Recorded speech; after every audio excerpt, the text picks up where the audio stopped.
The House will be in order. The chair lays before the House a communication from the Speaker. The Speaker's Rooms, Washington, D.C., April 1st, 2025. I hereby appoint the Honorable Celeste Malloy to act as Speaker Pro Tempore on this day. Signed, Mike Johnson, Speaker of the House of Representatives. Pursuant to the order of the House of January 3rd, 2025, the chair will now recognize members from lists submitted by the majority and minority leaders for morning hour debate. The chair will alternate recognition between the parties, with time equally allocated between the parties and each member other than the majority and minority leaders, and the minority whip limited to 5 minutes, but in no event shall debate continue beyond 11:50 a.m. The chair recognizes the gentlewoman from Massachusetts, Ms. Clark, for 5 minutes.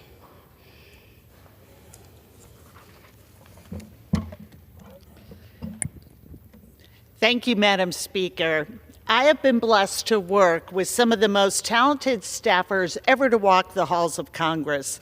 But the greater the blessing, the harder the goodbye. And recently, I bid farewell to my Director of Operations, Wendy Hamilton, and my Senior Advisor, Michael Reed, two pillars of the House Democratic Caucus. Let me start with the one and only Wendy Hamilton, and I'm so pleased she's here with us today in the chamber. Wendy joined my team back when I was vice chair. I knew I had hired a talented and passionate Hill staffer. She'd already completed tours of duty with Pramila Jayapal, Brenda Lawrence, and Kathy Castor. One by one, I also started realizing she had many off-book skills under her belt, whether it was flower arrangements or style advice and frank and forthright guidance at Sephora. Along the way, she was putting the service in member services, becoming something of a celebrity. Everyone she worked with was grateful for Wendy's expert knowledge, her helpful hints, and her deep insight into how to get things done for constituents. More times than I can count, I met a district director halfway across the country, and when I introduced myself as the Congresswoman, they would say, "Wait, you work with Wendy Hamilton." I was always proud to say, "I sure do." And then there's the member whisperer himself, Michael Reed, an advisor who has been essential to my first 2 years as whip. A wise counselor for colleagues across the caucus, Michael has that instinct for figuring people out, meeting them where they are and getting them to where they need to be. Here's what you need to know about Michael. You can ask the Speaker Emerita or a new intern, and they will both rave over him in equal measure. They'll tell you about his fundamental kindness. They'll tell you he's a selfless mentor to those trying to follow in his footsteps. And they'll tell you he's just plain cool. The only guy in DC who can look cool zooming around on a Lime scooter. The only man who can pull off wearing joggers with a suit jacket. The only person who could ever make Eagles fans seem chill. I am sorry to say goodbye to these two dear friends, and I am so grateful to everything they have given, to Team Clark, to this institution, and to the American people. To Michael and Keenan, to Wendy, Marvin, and Hendricks, thank you for everything, and the best of luck in all that lies ahead. I yield back. The chair recognizes the gentlewoman from Texas, Ms. De La Cruz, for 5 minutes. Thank you. Madam Speaker, I ask unanimous consent to address the House for 5 minutes. The gentlewoman is recognized. I rise today to share a huge win for Texas agriculture. Recently, USDA Secretary Brooke Rollins joined me in South Texas to announce the deployment of $280 million in economic relief that I secured for our Texas farmers. Farmers and ranchers in the Rio Grande Valley have been struggling for way too long. Mexico's refusal to comply with the 1944 water treaty, coupled with drought conditions, has devastated South Texas agriculture. Last year, the sugar mill in Texas closed, leaving just 2 regions with the ability to produce sugar. After hearing from South Texas farmers and ranchers, citrus could be next. And this economic relief is absolutely critical to sustaining their businesses. Any impact on Texas agriculture on one of the largest agriculture states will affect the entire country through severe supply chain disruptions and higher grocery prices for American families.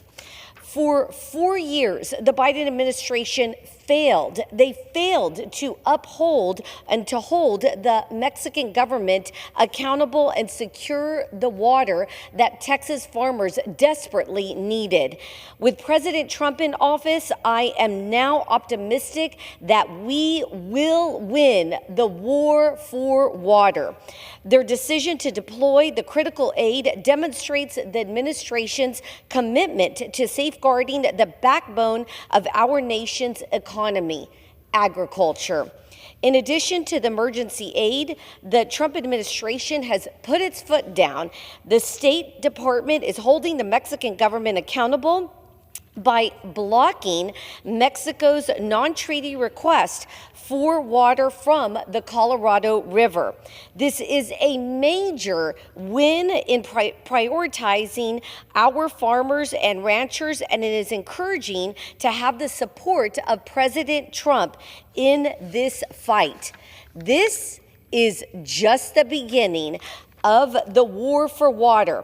I will continue to work to ensure Mexico's compliance with the treaty and deliver the much needed water to South Texas.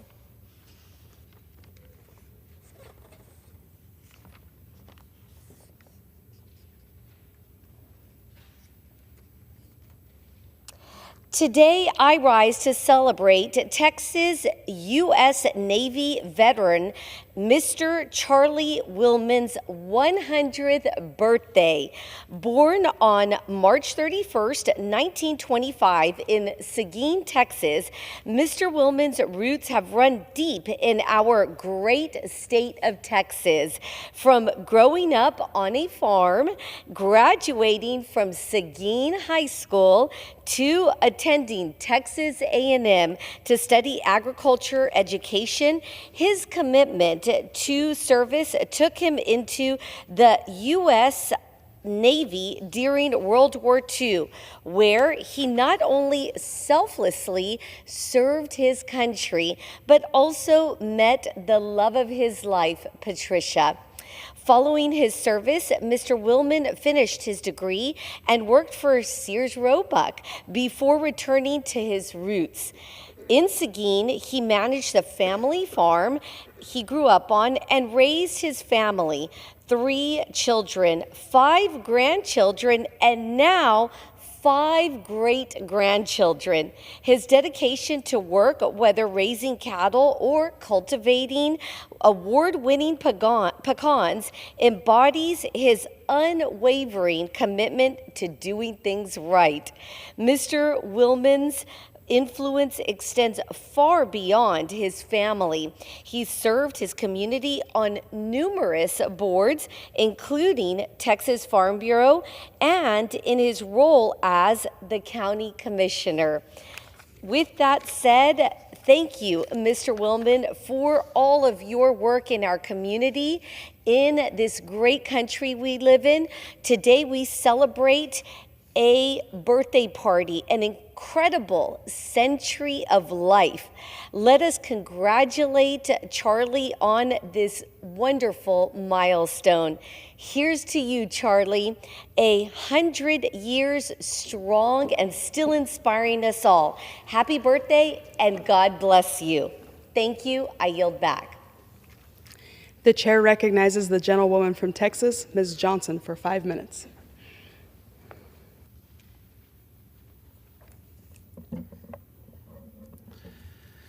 I ask unanimous consent to address the House for 5 minutes to revise and extend my remarks. Without objection. Madam Speaker, I rise today to speak out against another outrageous move by Donald Trump, his attack on the National Institutes of Health. The NIH is not just another governmental agency. It is the foundation of America's medical research. It funds life-saving breakthroughs that doctors and scientists rely on to treat and cure diseases. It supports the work that helps us fight cancer, Alzheimer's, heart disease, diabetes, and rare genetic disorders. It fuels innovation that leads to better treatment, more effective medications, and new medical technologies. And yet, Donald Trump and the Republicans in this building want to gut it. Trump has proposed slashing billions of dollars from the NIH budget, which would cripple research, stall medical progress, and put American lives at risk. These cuts would mean fewer clinical trials, new treatments, and advances in the fights against the diseases that impact millions of Americans. Every person in this country, every patient battling illness, every doctor searching for answers, every family hoping for a cure would feel the consequences of these disastrous cuts. Let's be clear what's at stake. The NIH funds over 300,000 researchers across the country, supporting studies that have led to some of the most important medical breakthroughs in history. This funding helped develop treatments that have increased cancer survival rates, improved heart disease prevention, and even led to vaccines that protect us from deadly viruses. It is responsible for the nearly every major medical advancement of the last century. These cuts are not just numbers on a spreadsheet. They are a direct threat to American lives and health. If Trump and Republicans succeed in slashing NIH funding, it means that crucial research into diseases like Parkinson's, ALS, multiple sclerosis will be delayed or abandoned altogether.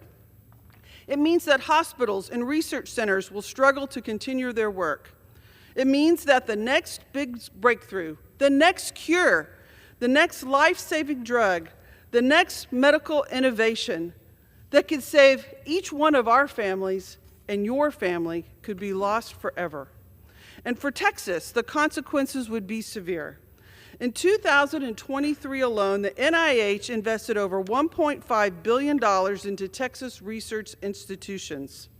This funding supports critical work at UT Southwestern in Dallas, where scientists are pioneering new cancer treatments, at Baylor College of Medicine in Houston, where researchers are leading the fight against Alzheimer's and heart disease, at the University of Texas at Austin and Texas A&M University, where cutting-edge biomedical research is shaping the future of medicine.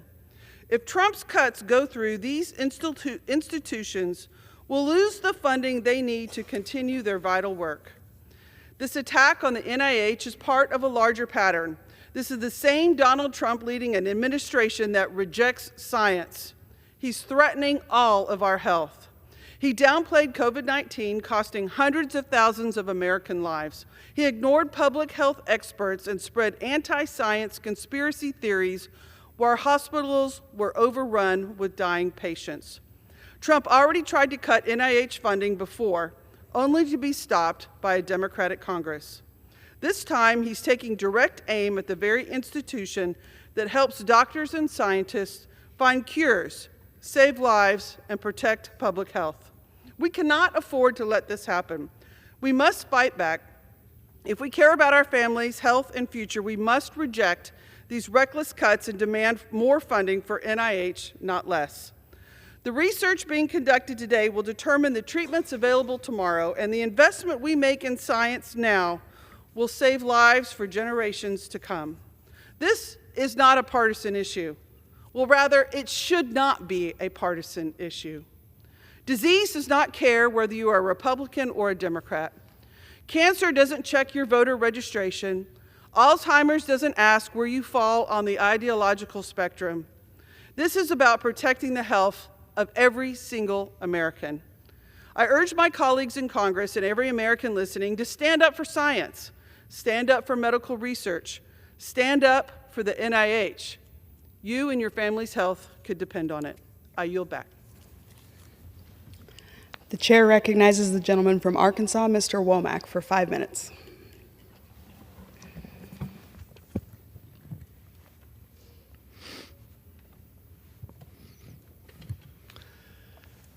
Madam Speaker, I rise today to congratulate one of Arkansas's own, Peyton Bowling. She was crowned recently as Miss America Teen, and she made history in doing so, the first Miss Arkansas teen to win the coveted title of Miss America Teen. And Madam Speaker, this comes just a year after another Arkansan, in this case, Madison Marsh of Fort Smith, Arkansas, was crowned Miss America 2024. When Peyton Bowling came to my office last year, she shared with me her passion for civic engagement, an issue that demands the attention of our next generation of leaders. Her passion to serve began at a young age as the daughter of a U.S. Marine Corps colonel.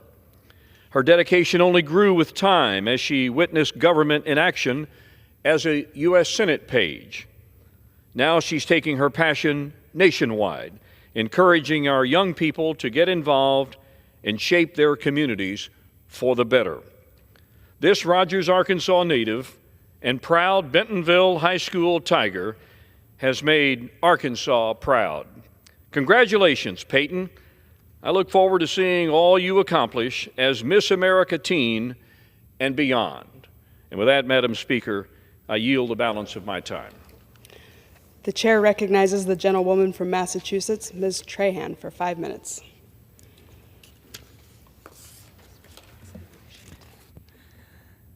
Madam Speaker, we are witnessing yet another shameful attack on the fundamental rights of millions of Americans.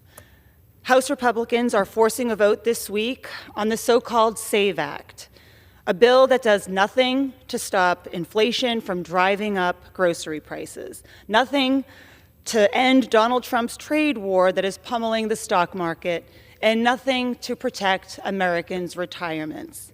Instead, this is a messaging bill, sloppily written and dangerously flawed, designed to create confusion and chaos in our electoral system rather than strengthen it. The SAVE Act claims to prevent non-citizens from voting in federal elections. And at first glance, that may seem logical, if not for the fact that it is already illegal and has been for decades. Non-citizens caught voting in federal elections already face deportation and even jail time. Time and again, when pressed for evidence of widespread non-citizen voting, Republicans have failed to produce a single credible example. The reason? Because the problem they claim to be solving simply doesn't exist. So why are we here today? Why are we debating a bill that addresses a non-existent problem while hardworking American families are struggling with rising costs and economic insecurity?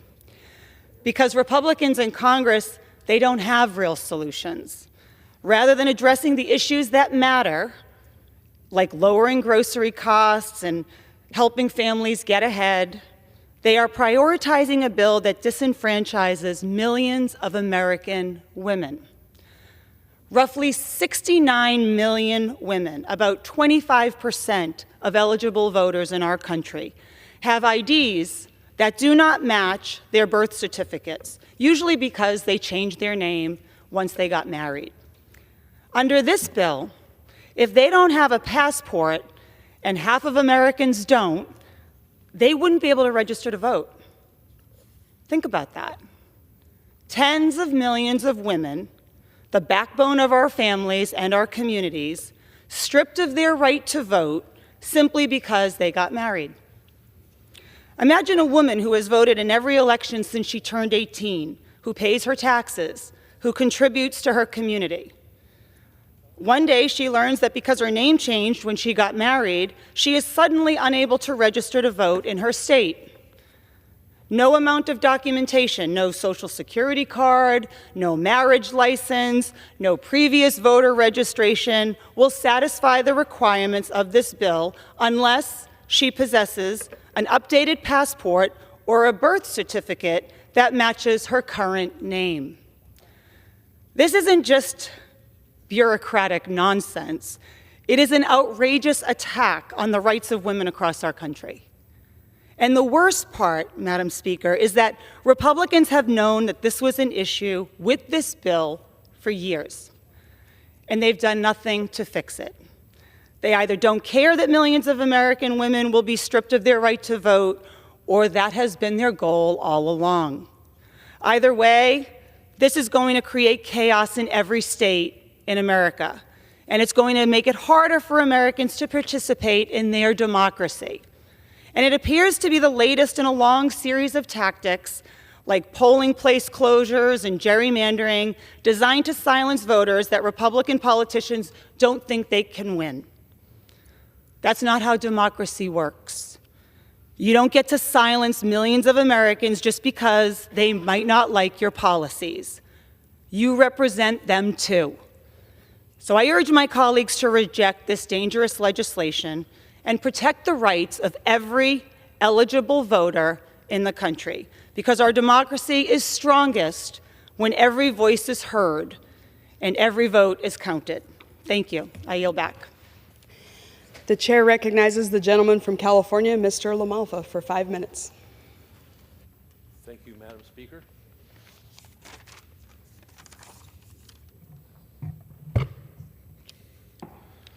Madam Speaker, I wanted to speak a little bit about the SAVE Act and what it's supposed to do to ensure election integrity for our country.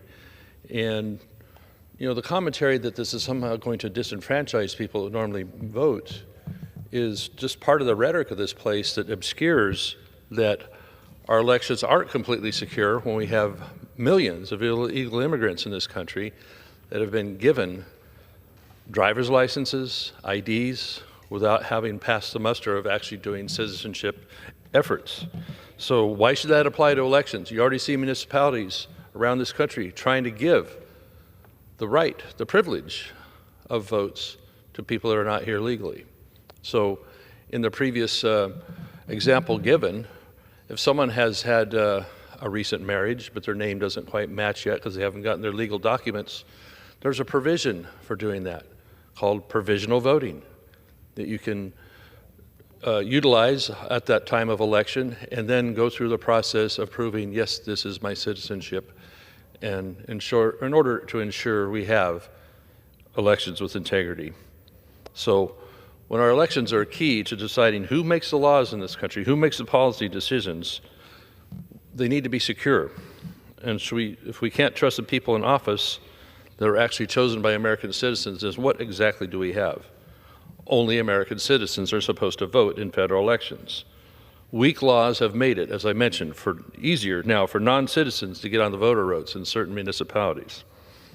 So when President Biden took office, administration let at least 4.6 million illegal immigrants into the country, with nearly 2 million more slipping in without being stopped. And these are probably low numbers. It's hard to estimate. Some blue states, as I mentioned, have given these individuals driver's licenses and other benefits, which then can help them in loosely run state election rolls illegally register to vote in federal elections. We need to draw the line, at least at federal election levels.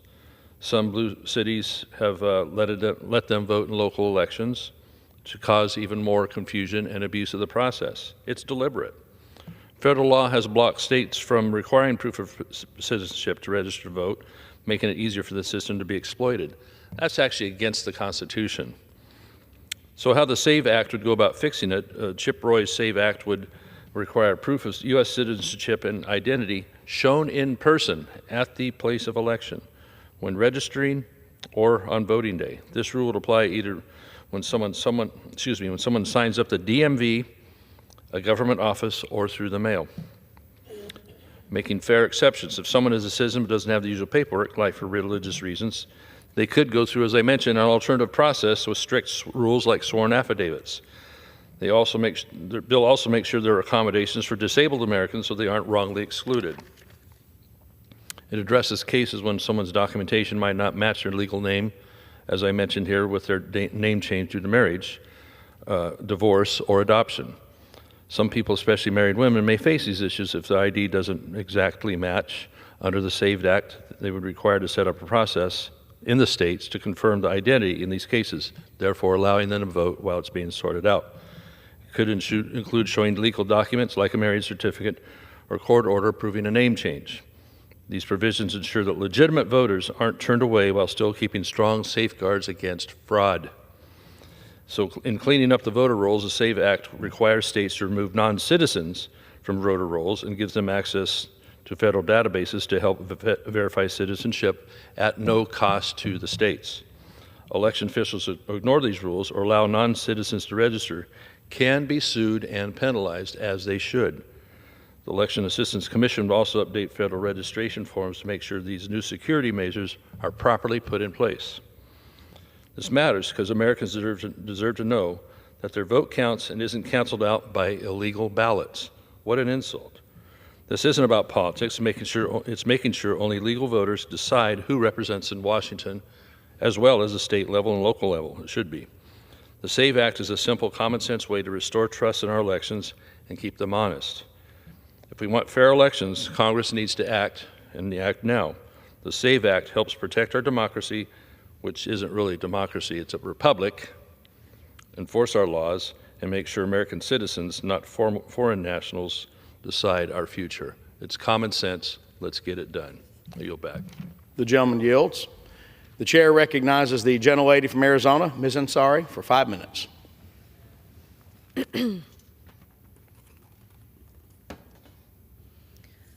Mr. Speaker, I rise with deep shock, concern, and outrage at the carelessness of the Trump administration in disclosing highly sensitive operational military plans on a commercial chat platform that included a reporter.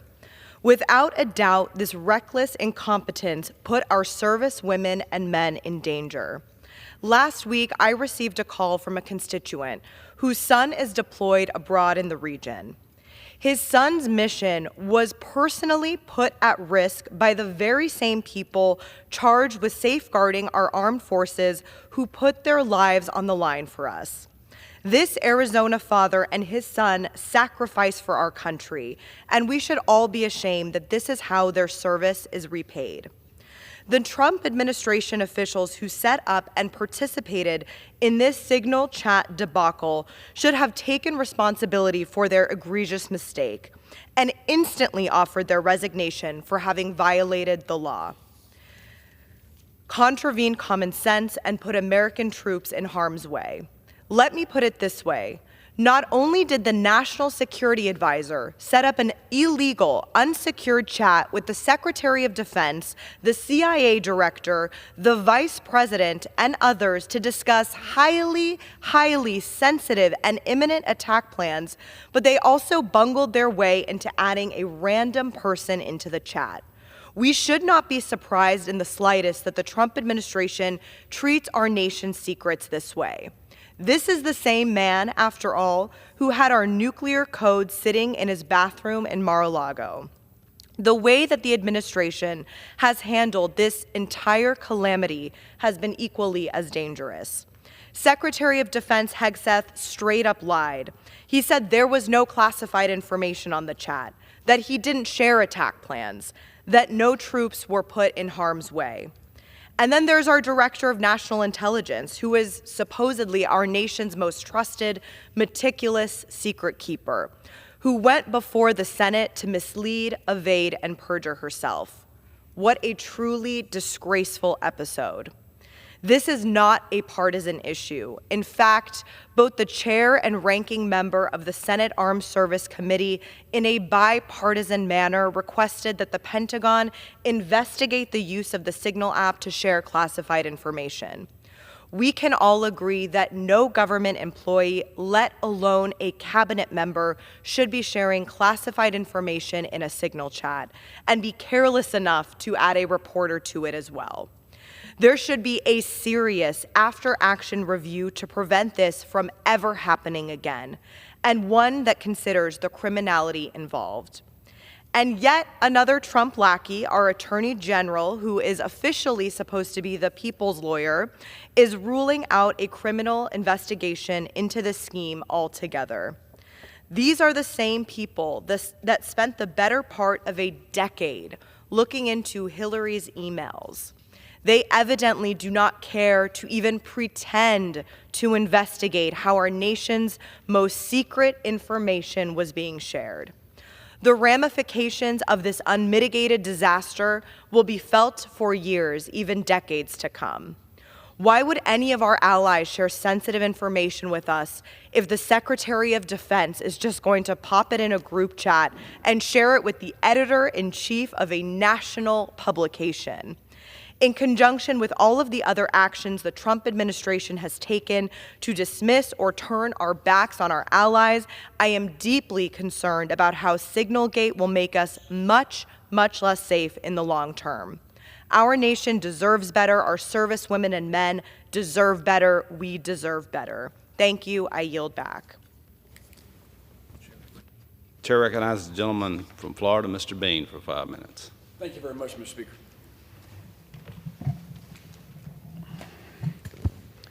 Mr. Speaker, I want to take you back 100 years to the year 1925.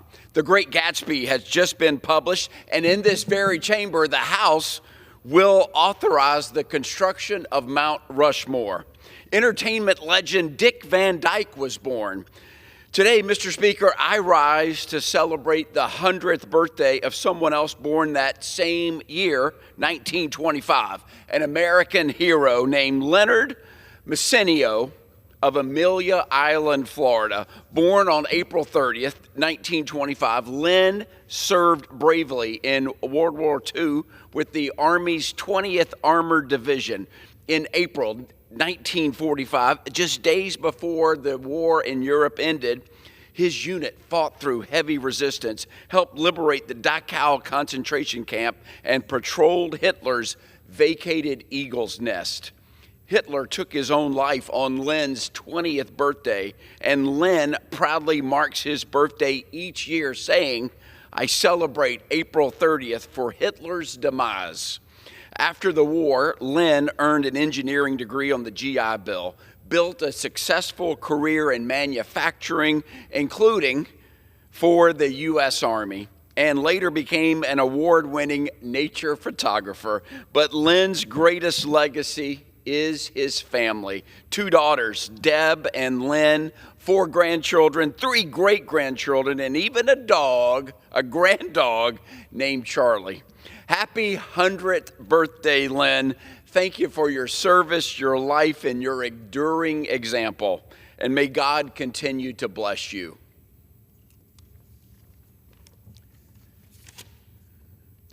Mr. Speaker, when you're lost, you need to find the way. In Clay County, Florida, when you need medical care and don't know where to turn, you need to find the Way Free Medical Clinic. I rise today to recognize and celebrate the retirement of Mr. Don Phan, who served as executive director of the Way Free Medical Clinic from 2017 to 2024. When Don first joined the Way Clinic in 2017 as interim director, his task was clear: stabilize a struggling organization and ensure its continued service to those most in need. Well, not only, Mr. Speaker, did he meet that challenge, but he also exceeded every expectation. Through his tireless efforts to secure funding, forge partnerships, and implement sustainable programs, Don guided the clinic through a time of transformation. Today, the brand new Way Free Medical Clinic building offers both medical and dental services to countless individuals who otherwise would go without. Don's professional success is only matched by his personal dedication. Don consistently placed the needs of others above his own. His empathy, resilience, and quiet determination inspired those around him to become hallmarks of the clinic's culture. His values of service, compassion, and hope are now woven into the very identity of the Way. As Don Phan retires, I join many in thanking him for his years of outstanding service and leadership. May the next chapter of his life be filled with the same purpose, joy, and generosity that defined him and his time at the Way Free Medical Clinic. Go get him, Don. We're proud of you.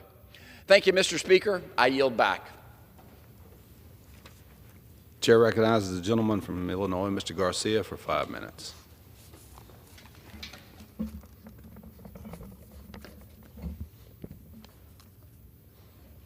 Mr. Speaker, as we close Women's History Month, I rise to honor a few great women in my district. Women like Shannon Goodrich, a leader of the Elmhurst chapter of Moms Demand Action. Shannon joined the group after attending a fireside chat about school safety in her community. Like all parents, she was concerned about what local leaders were doing to keep children safe from the tragic epidemic of school shootings. Shannon saw that she could play an important role as a mom and as a member of her community. Over the past 6 years, Shannon has written thousands of postcards, knocked on thousands of doors, and made thousands of phone calls and sent thousands of texts all over in the name of gun violence prevention. Shannon's passion for this work has only grown as she has met and become friends with local survivors of gun violence. Shannon works in her name and hopes to inspire many others to do the same. Thank you, Shannon, for your dedication and commitment to keeping all children safe.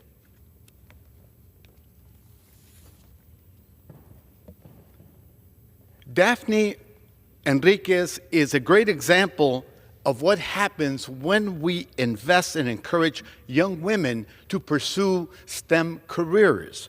Daphne was born in Mexico, is a proud graduate of Triton College and the University of Illinois at Chicago, where she received a bachelor's in science in civil engineering. While at Triton, Daphne demonstrated strong leadership as president of the Triton College Student Association and was elected student trustee, striving alongside the Triton College Board of Trustees from 2017 to 2018. Daphne was interested in merging her passions for public service and infrastructure. After a decade of serving in state and local government, she now serves as the assistant village engineer for the village of Franklin Park.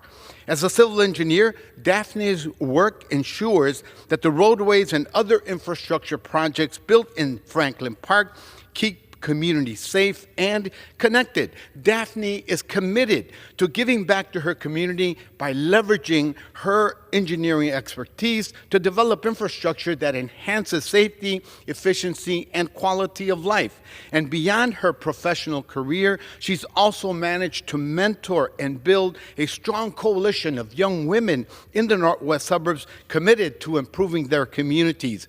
Thank you, Daphne, for the work that you do for our district and your partnership.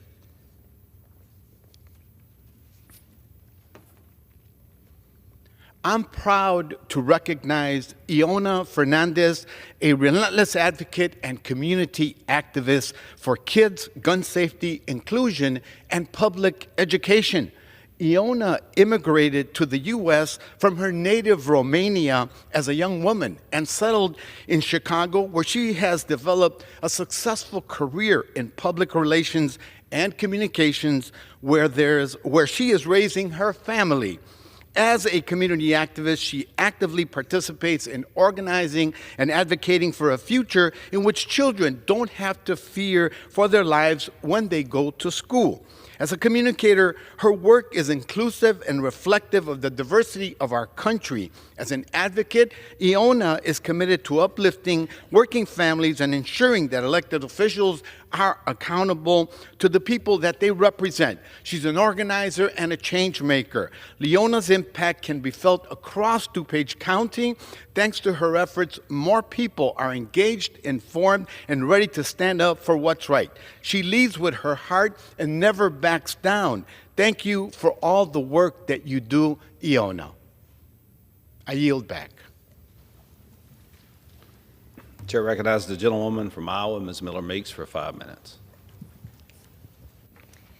Thank you, Mr. Speaker. I rise today in strong support of the SAVE Act because American elections should only be decided by American citizens. That's not controversial, it's common sense. Think about it. Democrats have no problem requiring an ID to board a plane, buy a six-pack, drive a car, or even adopt a pet.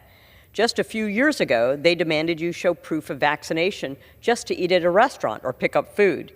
But when it comes to the most sacred act in our republic, voting, they fight tooth and nail against requiring proof of citizenship. Why?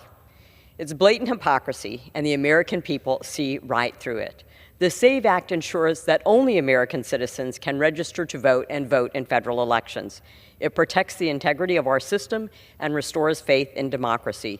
In fact, in Iowa, every single time we have passed election integrity laws, the percentage of people voting has increased. With President Trump back in the White House, it's time to secure our elections and put American citizens first. Let's pass the SAVE Act now.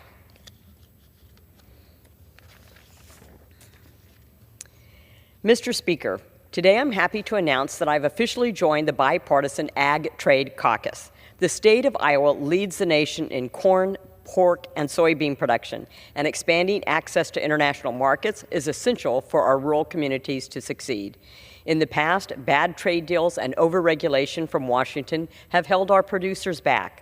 By joining the Ag Trade Caucus alongside Representative Adrian Smith, Jim Costa, Jesse Johnson, and Jimmy Panetta, I'll continue to fight to remove unfair trade barriers, open new markets for Iowa products, and promote policies that keep our local family farms strong and competitive. And yesterday, when Secretary Rollins was in our state of Iowa, she remarked upon our productive farmers and ranchers, and that she will be going on 6 trade trips internationally over the next 6 months. For Iowans, agriculture isn't just a way of life. It's the backbone of our economy, and I'm deeply committed to supporting Iowa's hardworking farmers and producers. Mr. Speaker, I yield back. Chair recognizes the gentleman from New York, Mr. Espiat, for 5 minutes. Mr. Speaker, the legal community has a long-standing tradition of represented, historically underrepresented communities in important constitutional and historic landmark cases. And right now, the president and his cronies are shaking down the legal war in an unprecedented manner. Mr. Speaker, these law firms have provided services to our communities, underrepresented communities, in a pro bono manner for decades. In the past few weeks, the president has targeted law firms that he has deemed a threat against the goals to impose an illegal agenda.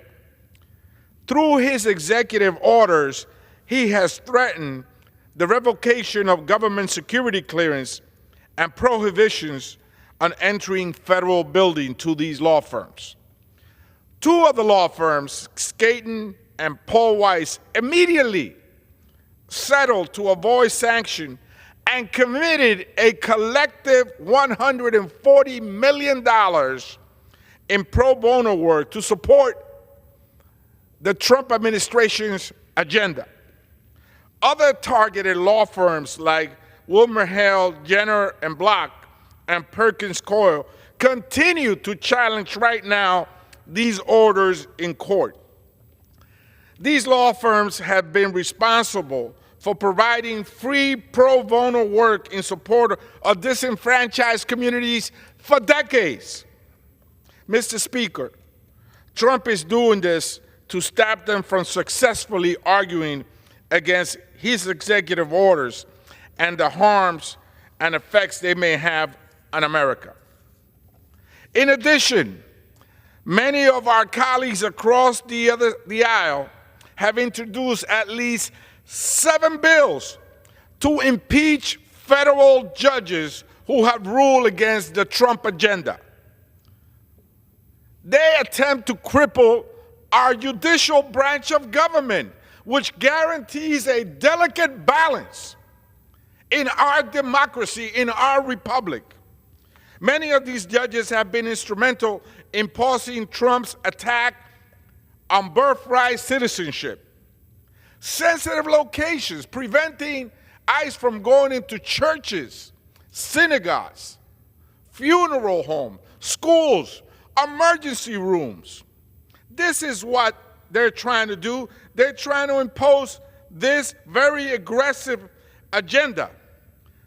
Protections for the Consumer Financial Protection Bureau.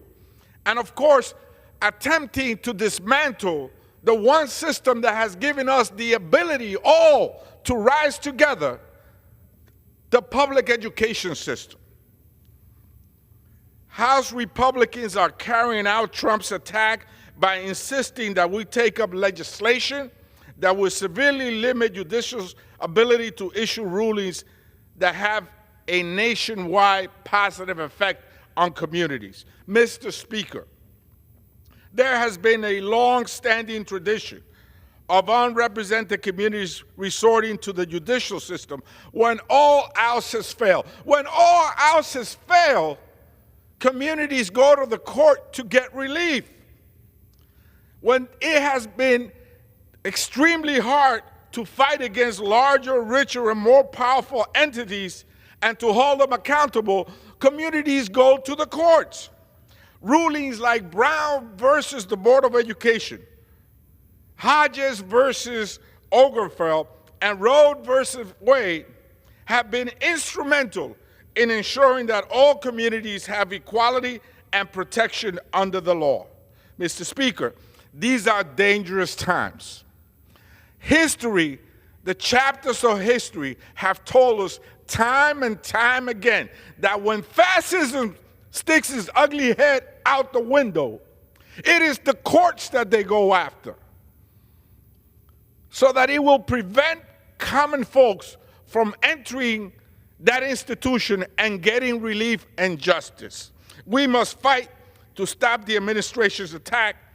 To not do so would mean to damage the balance of power and to permanently fracture our democracy. Mr. Speaker, I yield back. Chair recognizes the gentleman from Pennsylvania, Mr. Thompson, for 5 minutes.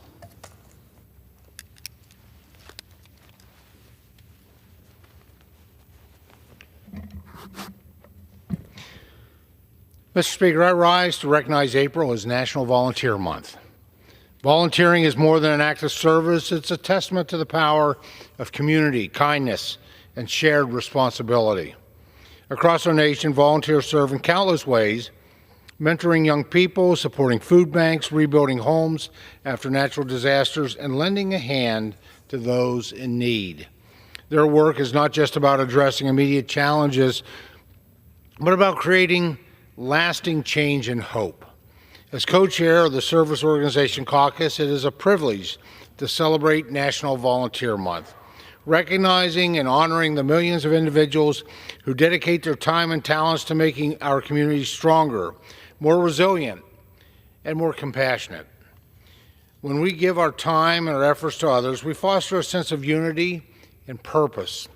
We bridge divides, strengthen neighborhoods, and inspire future generations to embrace the spirit of service. From local charities to national organizations, volunteers are the heartbeat of our communities, demonstrated that even small acts of kindness can have a profound impact, making a lasting difference in the world. Throughout my district, there are many great volunteers. From Penn State Thon raising a record-breaking $17 million this year alone to aid families affected by childhood cancer, to the Wellsboro Rotary Club, which just celebrated its centennial year of service. Our communities are filled with neighbors helping neighbors. These few examples remind us that acts of service have a profound impact, strengthening the fabric of our society and inspiring others to step forward. Volunteering doesn't just help those that we serve, it enriches our own lives. Studies show that service fosters personal growth, reduces stress, and even enhances our overall well-being. Beyond the data, we know firsthand that giving back fills our hearts with meaning and our communities with hope. Mr. Speaker, as we observe National Volunteer Month, I encourage each of us to find new ways to give back, whether through a local nonprofit, a school, a faith-based group, or a simple act of kindness in our daily lives. We all have something valuable to contribute. Let us celebrate those who give their time, and let us recommit to the values of service and generosity. Together, through volunteering, we can build a better, stronger, and more connected world. Thank you, Mr. Speaker, and I yield back the balance of my time. Chair recognizes the gentleman from California, Mr. Correa, for 5 minutes.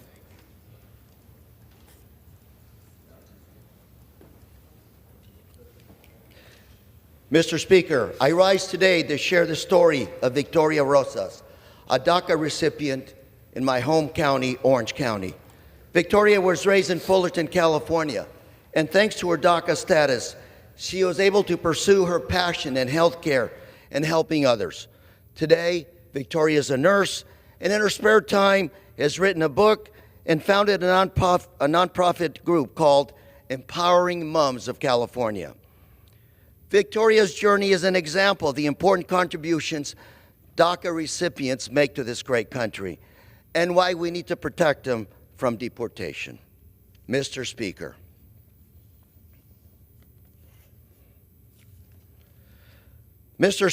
I rise today to recognize Carlo Garcia, a DACA recipient in our community, and to tell you a little bit of his great story. Carlo was brought to the United States as a child. In his early life, even then, he knew he'd have to fight and work hard to achieve the American dream. He worked as a janitor to help to support his mother and his young siblings, while he continued to work to make sure he pursued the American dream.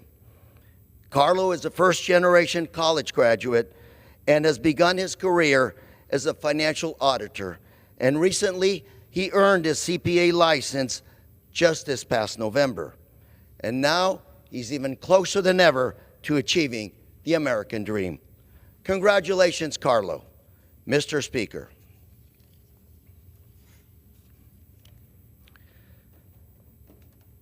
Mr. Speaker, I rise today to recognize Dr. Carla Itzel Montiel, a DACA recipient, for her achievements and contributions to our great country. Dr. Montiel received her DACA status after arriving in the United States at the age of 8 years old.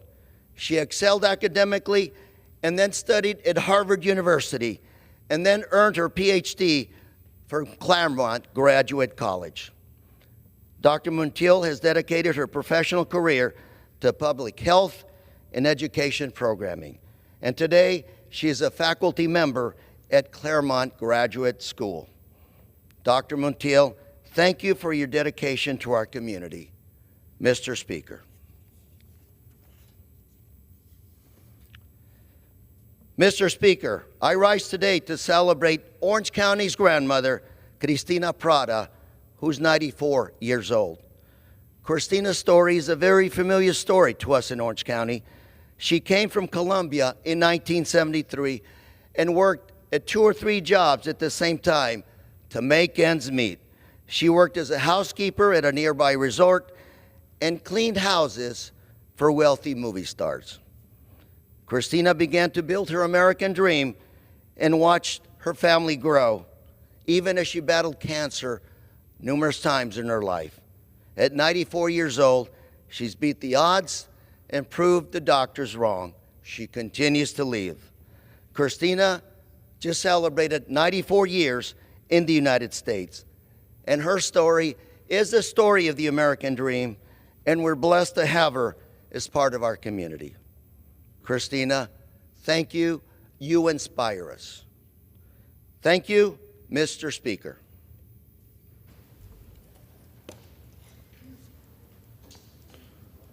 Chair recognizes the gentleman from South Carolina, Mr. Norman, for 5 minutes.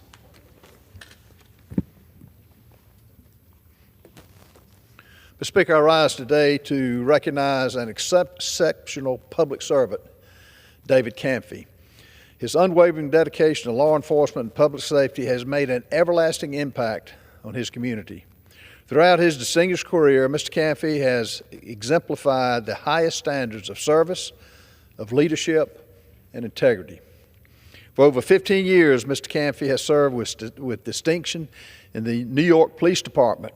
His leadership, his commitment, and his generosity have been nothing short of extraordinary. He has led complex criminal investigations and tactical operations with unparalleled precision and excellence. His expertise spans critical areas such as counterterrorism, crisis management, and investigations ensuring the safety of New York City and its residents. This in spite of the political winds in New York, which have favored the criminal instead of favoring the victims. From his roles as Special Operations Sergeant and Platoon Commander to Integrity Control Officer, Mr. Canfy has continuously demonstrated the core mission of the New York Police Department to enhance the quality of life in New York City by working in partnership with the community to enforce the law, preserve the peace, and protect the people, which reduces fear and maintains order. In every position that he has held, he has embodied the values of public service and law enforcement with a passion and a professionalism and courage. Before his career in law enforcement, Mr. Canfy began his public service journey as a Chief of Staff for the New York State Assembly. In that capacity, he gained invaluable experience in legislative affairs and policy development, providing him with a unique perspective on bridging the gap between law enforcement operations and public policy. This foundation has allowed him to create a more comprehensive approach to community safety, to fostering collaboration among federal, state, and local agencies. Currently, as a commanding officer of the New York Police Department Detective Bureau of Tactical Training Unit, Mr. Canfy plays a vital role in preparing law enforcement officers for the challenges they face. Under his leadership, the unit provides essential tactical and investigative training to detect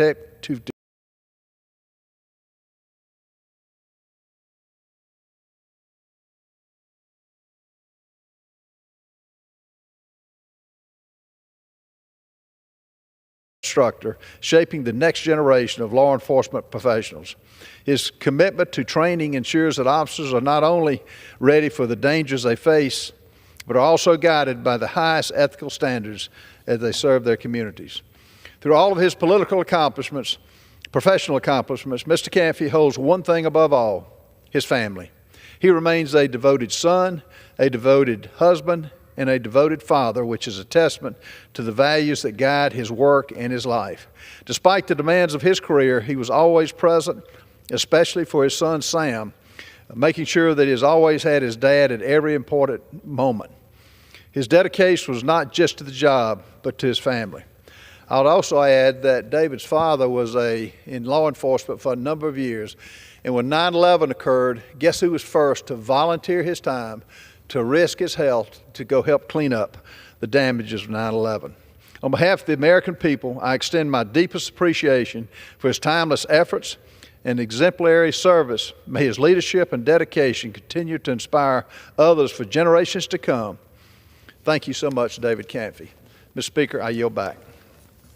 Chair recognizes the gentleman from New Jersey, Mr. Menendez, for 5 minutes.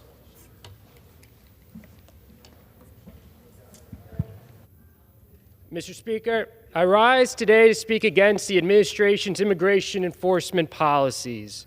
For months, the President and House Republicans have said that they are only targeting violent criminals. Why is it then that last week ICE attempted to deport a constituent of mine who had been granted legal protections against removal under the Convention Against Torture? This woman, the victim of unspeakable crimes in her home country, came here to the United States for her safety, which is now being undermined by this administration. Imagine being a United States citizen and the horror you would feel when your family member, again, someone who had been granted legal protection, is taken in the middle of the night and driven to Mexico, a country to which she has no ties. How is this making our country safer? How is this upholding the ideals of our nation? Mr. Speaker, when this administration talks about mass deportations, this is what they mean: taking people in the middle of the night who have a right to be here and trying to remove them to foreign countries. My office is doing everything we can to help this woman and her family. But it begs the question, if this is how the administration treats someone with an attorney and the support of a member of Congress, what does that mean for all those who don't have anyone fighting for them? Who is speaking up for them? And if we say nothing, then what does that say about us. This can't be what we stand for as a country. As a grandson of immigrants and the representative of a proud immigrant community, it's something that I will always fight against. Mr. Speaker, in recent weeks, the Trump administration and House Republicans have set their sights on the federal judiciary, calling for unprecedented changes to our courts, attacking the character of dedicated federal judges, and attempting to undermine the separation of powers that has upheld our democracy for centuries. As an attorney by trade, I understand how concerning this is for our nation's future. And in this moment, we cannot be silent nor treat these attacks as normal. Mr. Speaker, I'd like to read excerpts from the American Bar Association's statement on the Republican assault on our judiciary into the record. There have now been statements by officials criticizing judges for not following the will of the people. Judges swear oaths to follow the law, not public opinion polling or political chatter or what someone contends is the will of the people. The Chief Justice of the U.S. Supreme Court wrote in his 2024 year-end report on the federal judiciary, quote, "Attempts to intimidate judges for their rulings in cases are inappropriate and should be vigorously opposed," end quote. We may disagree with interpretation of case law, but it is unacceptable to personally target judges just because we disagree with their ruling. We cannot have a judicial system where the government seeks to remove judges simply because they do not rule as the government desires. Considering the increasing physical threats to judges, these are clearly efforts to intimidate judges and our courts. We reject efforts to undermine the courts and the profession. We will not stay silent in the face of efforts to remake the legal profession into something that rewards those who agree with the government and punishes those who do not. Words and actions matter, and the intimidating words and actions we have heard must end. Consistent with the Chief Justice's report, these efforts cannot be sanctioned or normalized. These are clear choices facing our profession. We can choose to remain silent and allow these acts to continue, or we can stand for the rule of law and the values we hold dear. We call upon the entire profession, including lawyers who serve in elected positions, to speak out against intimidation. We acknowledge that there are risks to standing up and addressing these important issues, but if the ABA and lawyers do not speak, who will speak for the organized bar? Who will speak for the judiciary? Who will protect our system of justice? If we don't speak now, when will we speak? The American Bar Association has chosen to stand and speak. Now is the time for all of us to speak with one voice. We invite you to stand with us. Thank you, and I yield back. Chair recognizes the gentlewoman from Minnesota, Ms. Fishbach, for 5 minutes. Thank you, Mr. Speaker. And I rise to congratulate Mary Gislason on 43 years of service to the people of Lyon County. As a dispatcher for the Sheriff's Office, Mary provided crucial support connecting those in need with emergency responders. Mary's colleagues praised her ability to remain calm despite the severity and the stress of the job. Mary, after 43 years of serving the people, some of them on the worst day of their lives, and being a lifeline to those in the field, I want to congratulate you on a well-deserved retirement. I wish you the best as you begin the next chapter of your life.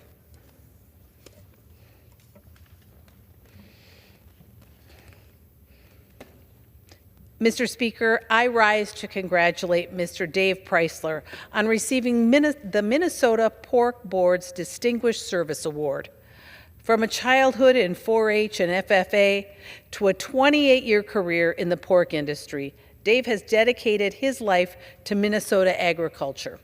His expertise, compassion, and ability to lead in times of crisis have allowed him to leave a lasting impact on the industry and those who rely on it. Dave, congratulations on this tremendous honor, and we are all grateful so much for your service. Thank you. I yield back. Chair recognizes a gentlewoman from New Mexico, Ms. Stansberry, for 5 minutes. Thank you, Mr. Speaker. I rise this morning to ask a question that millions of Americans across this country are asking right now. And that question is, what is Elon Musk doing with our data? Because I think that none of us can figure that out. For the last several months, we've watched as Elon Musk Doge and his team of hackers have infiltrated agency after agency and database after database, downloading and accessing and applying artificial intelligence systems to those data. And yet, when we have tried to bring Mr. Elon Musk in front of the Oversight Committee or any committee of this body, the GOP have consistently blocked us day after day. And yet Mr. Musk claims to have maximal transparency. And yet all he has done is created a B-grade Twitter in which he is posting Twitter posts claiming that he's cutting government spending. Meanwhile, he's dropping millions of dollars in Wisconsin today trying to buy a judicial race. And Republicans in this body are running legislation this week to try to block the judiciary from holding and reining in Donald Trump and Elon Musk from data mining, from firing federal employees, from freezing federal funds, and dismantling federal agencies. So it raises the question, what are they doing inside our federal agencies? And that is why today I have introduced legislation and a resolution to get to the bottom of what Elon Musk and Doge are doing with our data and how they are using artificial intelligence. Now, last week, Elon Musk did an interview with his Doge hackers on Fox News, and yet he still will not come in front of this body under oath and testify. During that interview, he claimed, as he has many times, that what he is using these data for is to make the government more efficient. And yet, over the course of the last several months, not only has he not made it more efficient, he has mired the federal government in constant litigation and constant dismantling and disruption and chaos of our agencies. And now he is telling us that he is going to leave the federal government in just a few weeks to expand his data and AI operations, as he announced last week that his own AI company, of which a number of the executives are actively operating inside the federal government with Doge right now. It raises a lot of questions, doesn't it? And that is why every single day my constituents and Americans across this country are asking us, what are they doing with our data? Why are they inside these systems? Why are they downloading Treasury payment data? Why are they downloading IRS data? Why are they downloading our Social Security data? And what are they going to do with it? That is why this resolution will demand answers. This resolution, which has been introduced in the Committee of Oversight, will demand that they produce documentation, names, data sets, and information about what they are doing. Because this is crucial to understanding not only how they are utilizing our private and confidential data as Americans, but the ways in which they are hacking those systems and illicitly using that data for their own policy and political ends, and the way in which they are threatening our national security. Because what they are doing is not legal. They cannot do this, and we know that.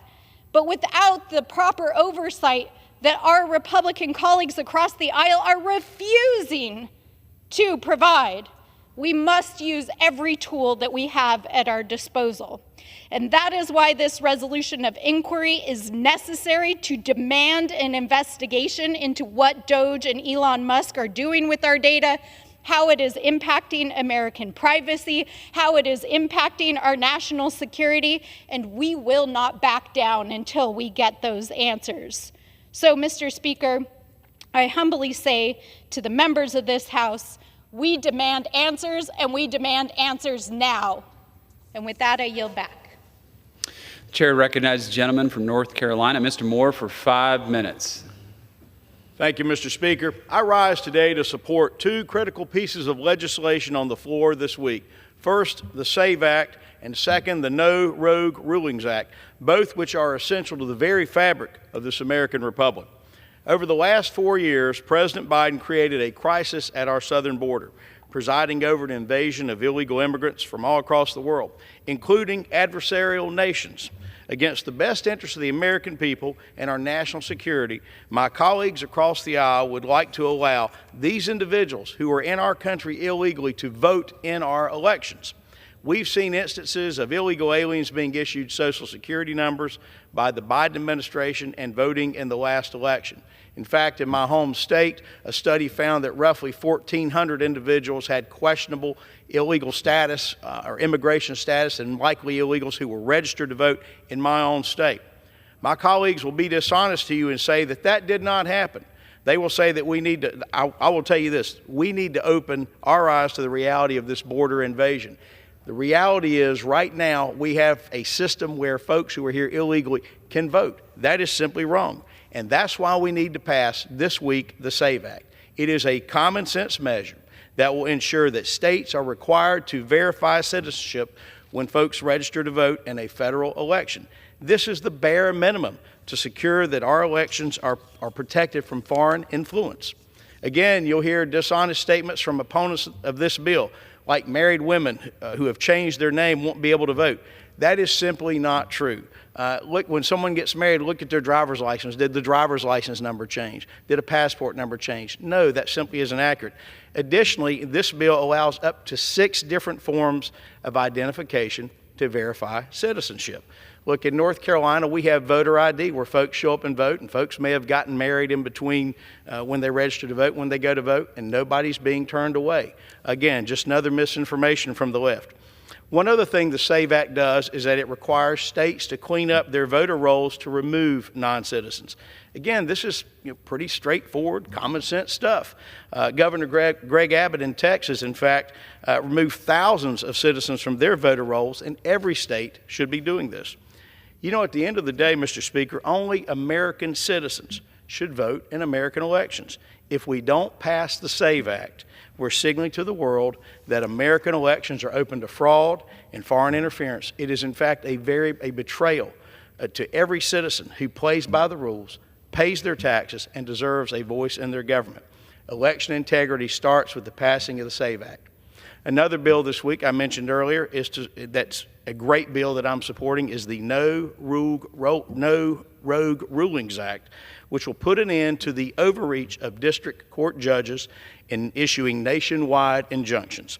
As an attorney, I'm just shocked and just by the blatant abuse of power that some of these radical activist judges are taking to block the lawful exercise of executive power. President Trump was overwhelmingly and duly elected by the American people to put our country back on the right track. In just the first few months of his term, President Trump has faced more than 16 nationwide injunctions. That's more than Biden, Obama, and Bush had during the entirety of their terms. It is clear that these judges, time and time again, have encroached on the statutory authority of the president. Americans are outraged that D.C. District Court Judge James Boasberg told the Trump administration to turn a plane around that was full of heinous criminals, dangerous gang members who were in the U.S. illegally, and bring them back to American soil. Judges should not have the power to set nationwide policy and rip President Trump's constitutional powers away from him. Article 2, Sections 1 and 3 of the Constitution vest the executive power in the president and charge the president with faithfully executing the laws of the United States. However, activist judges want to replace the will of the voters with their personal politics. My friends, that is not how our system is supposed to work, and it undermines our democratic process. What we're seeing, in fact, is judicial tyranny. The No Rogue Rulings Act restores balance. It ensures that legal challenges are resolved properly and not through backdoor activism and overreaching judicial actions. Mr. Speaker, the American people are tired of unelected judges wielding unchecked power. Let's pass the No Rogue Rulings Act and restore the integrity of our judicial system. I yield back. Pursuant to Clause 12A of Rule 1, the Chair declares the House in recess until noon today.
The House will be in order. The chair will be offered by Chaplain Kibben.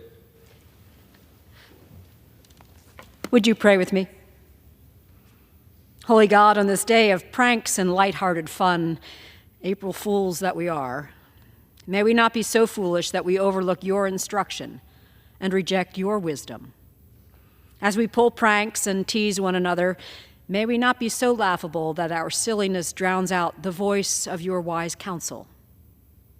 Quick to wield our cleverness, may we not be so convinced of our own rectitude that we fail to see that what appears to be your foolish plan is wiser than our own perceived insight. Grant us the joy of laughter, as well as the contentedness of hearts grounded in you. Let us delight in a day of slap happiness, as well as the joy to be found in the wisdom you reveal to us every day.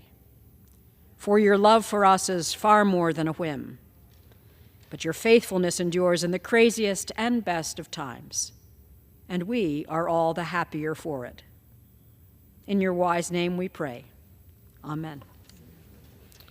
The chair has examined the journal of the last day's proceedings and announces to the House the approval thereof. Pursuant to Clause 1 of Rule 1, the journal stands approved. The Pledge of Allegiance will be led by the gentleman from California, Mr. Tran. I pledge allegiance to the flag of the United States of America and to the republic for which it stands, one nation, under God, indivisible, with liberty and justice for all.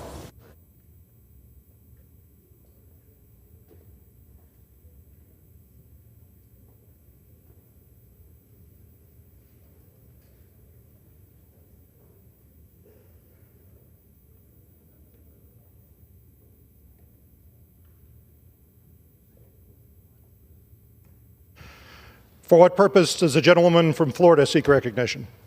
Mr. Speaker, pursuant to Clause 2C of Rule 15, I rise to provide notice of my intent to offer a motion to discharge the Committee on Rules for further consideration of House Resolution 164. Did the gentlewoman sign the petition? I did, Mr. Speaker. Pursuant to Clause C of Rule 15, a motion to discharge is privileged only at a time designated by the Speaker within 2 legislative days after the intent to offer such motion is offered. The chair will entertain the gentlewoman's motion at that time.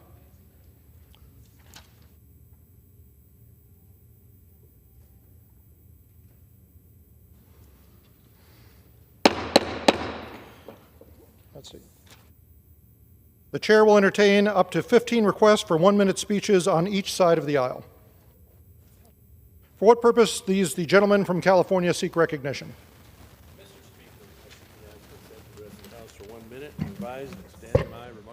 Without objection, the gentleman is recognized for 1 minute. Thank you, Mr. Speaker.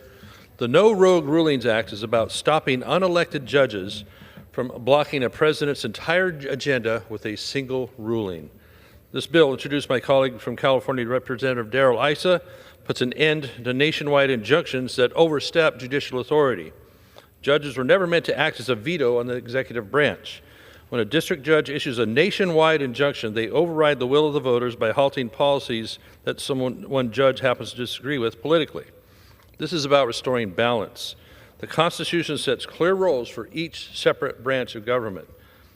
The ISA bill ensures judges can rule on the cases before them, nothing more. Without this fix, activist judges will keep blocking policies on national security, the economy, and regulatory reform. Passing the No Rogue Rulings Act means the judiciary won't be used as a political weapon to stall a duly elected president's agenda. I yield back. Gentleman yields back. For what purpose does the gentleman from California seek recognition? Mr. Speaker, I seek unanimous consent for 1 minute to extend and revise my remarks. The gentleman is recognized for 1 minute. Thank you, Mr. Speaker. I rise to mark the beginning of the most solemn month of the year for the Vietnamese American and diaspora. We refer to this month as Black April or Tháng Tư Đen because of so many of us who lost our homes, our livelihoods, and our country. My own parents escaped brutal oppression at the hands of the Vietnamese Communist government and came to this country seeking the freedom and democracy that had been ripped away from them in the country of their birth. This year, we recognize the 50th anniversary of the fall of Saigon on April 30th, 1975. In the years since, hundreds of thousands of Vietnamese Americans have built vibrant communities in the United States that have enriched our nation and strengthened our communities. By recognizing Black April, We honor those who sacrificed their lives for freedom, including the members of South Vietnamese military who fought alongside American allied forces. We also honor the immense hardship endured by the refugees as they embarked on the perilous journey to seek refuge and rebuild their lives. I am so proud to be the first Vietnamese American to represent Orange County's Little Saigon community in Congress, home to the largest Vietnamese diaspora in the world. Little Saigon is a beacon of hope and testament to the resiliency of our community. I am proud to tell the story of our community on the floor of the United States House of Representatives to ensure that no communist regime can rewrite our history. As we mark this solemn milestone, let us reaffirm our commitment to freedom and human rights and honor the indomitable spirit of the Vietnamese diaspora. Thank you, and I yield back. Gentleman yields back. For what purpose does the gentleman from Pennsylvania seek recognition? Mr. Speaker, request unanimous consent to address the House for 1 minute and revise and extend my remarks. The gentleman is recognized for 1 minute.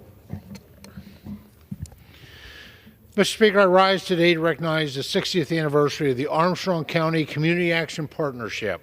For 6 decades, ACCAP has been a cornerstone of our community, dedicated to empowering individuals and families, promoting self-sufficiency, and improving the quality of life for so many.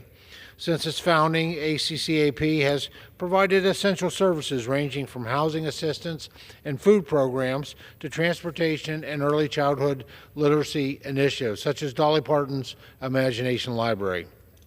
These programs create pathways to brighter, more stable futures. This anniversary is not just a reflection on the past, but a celebration of what's to come. As part of this milestone, ACCAP is launching a month-long celebration, including the placement of donation boxes throughout Armstrong County. This is a wonderful opportunity for all of us to give back and to ensure that ACCAP's vital work continues for generations to come. Mr. Speaker, I want to thank the Armstrong County Community Action Partnership for their unwavering commitment to our community and wish them many more years of service, support, and success. Thank you, Mr. Speaker, and I yield back the balance of my time. The gentleman yields back. For what purpose does the gentlewoman from Michigan seek recognition? The gentlewoman is recognized for 1 minute. Mr. Speaker, this week we celebrate Eid al-Fitr, the end of the holy month of Ramadan. As we finish this month of fasting, I want to recognize the beautiful Muslim community in Michigan's 12th Congressional District and around the world. Eid Mubarak. This Ramadan has been a time of deep spiritual reflection, an opportunity to be in community with each other, but it also has been a painful time for so many Muslim families around the world. I want to remind my colleagues that many of the Muslim families you represent are thinking of the Palestinians in Gaza and continue to be starved and ethnically cleansed. On the day of Eid, when children were celebrating in their Sunday best, as many call it, they were killed. They were killed as they were celebrating Eid. So as we gather to celebrate Eid, we have to also recognize and hold in our hearts all those facing violence and oppression around the world. May this Eid bring peace, justice, and freedom for all. I yield. Gentleman yields back. For what purpose does the gentleman from South Carolina seek recognition? The gentleman is recognized for 1 minute. Thank you, Mr. Speaker. I'm grateful that last week President Donald Trump signed an executive order that only American citizens vote in federal elections with ballots counted on Election Day. This week, House Republicans will vote on the SAVE Act, introduced by Congressman Chip Roy. This bill requires proof of citizenship for registration and removing non-citizens from the voter rolls. Under the leadership of President Trump, House Republicans can restore faith in elections. It is crucial for democracy that Americans trust the results. In conclusion, God bless our troops as the global war on terrorism continues. Open borders for dictators puts all Americans at risk of more 9/11 attacks imminent, as warned by the FBI. Trump is reinstituting existing laws to protect American families with peace through strength. By signing the National Security Memorandum, President Trump is reaffirming the maximum pressure campaign against the Iranian regime. It is as essential for Israel and America that Iran never have a nuclear bomb as being supported by war criminal Putin. I yield back. Gentleman yields back. For what purpose does the gentleman from Massachusetts seek recognition? I address the House for 1 minute and revise and extend my remarks. The gentleman is recognized for 1 minute. Mr. Speaker, in 99% of counties in the United States, SNAP benefits don't cover the cost of a nutritious meal. The good news is that there are exciting partnerships happening that show us it is possible to improve access to healthier foods.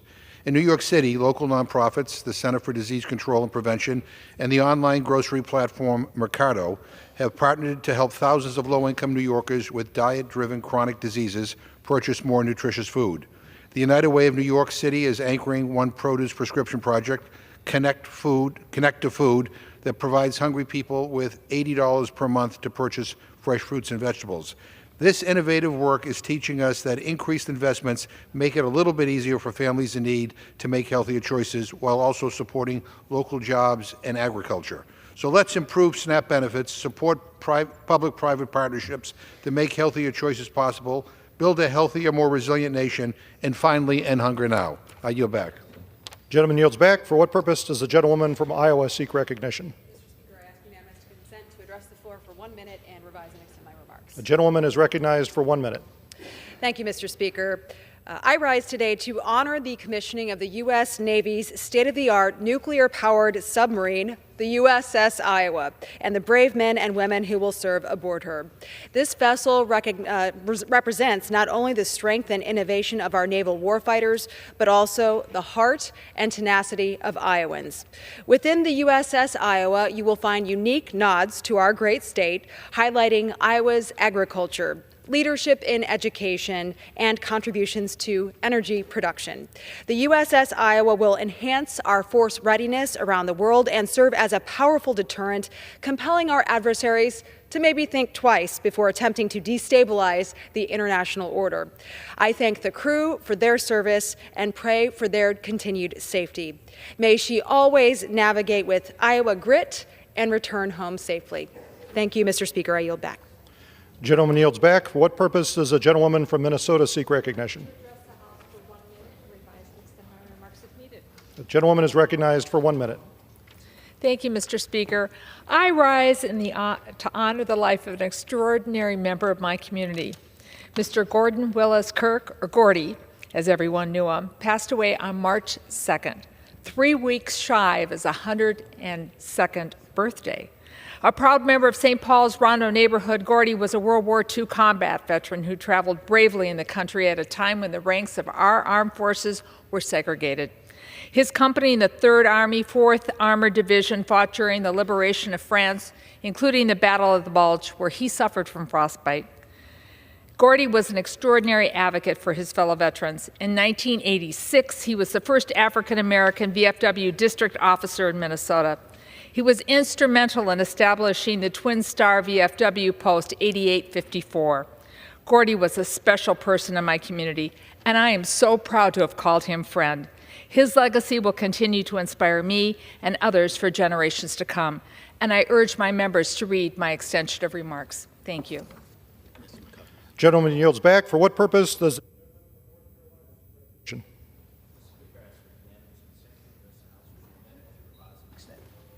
Gentleman is recognized for 1 minute. Mr. Speaker, there's so much excitement in my home county, Greene County, North Carolina.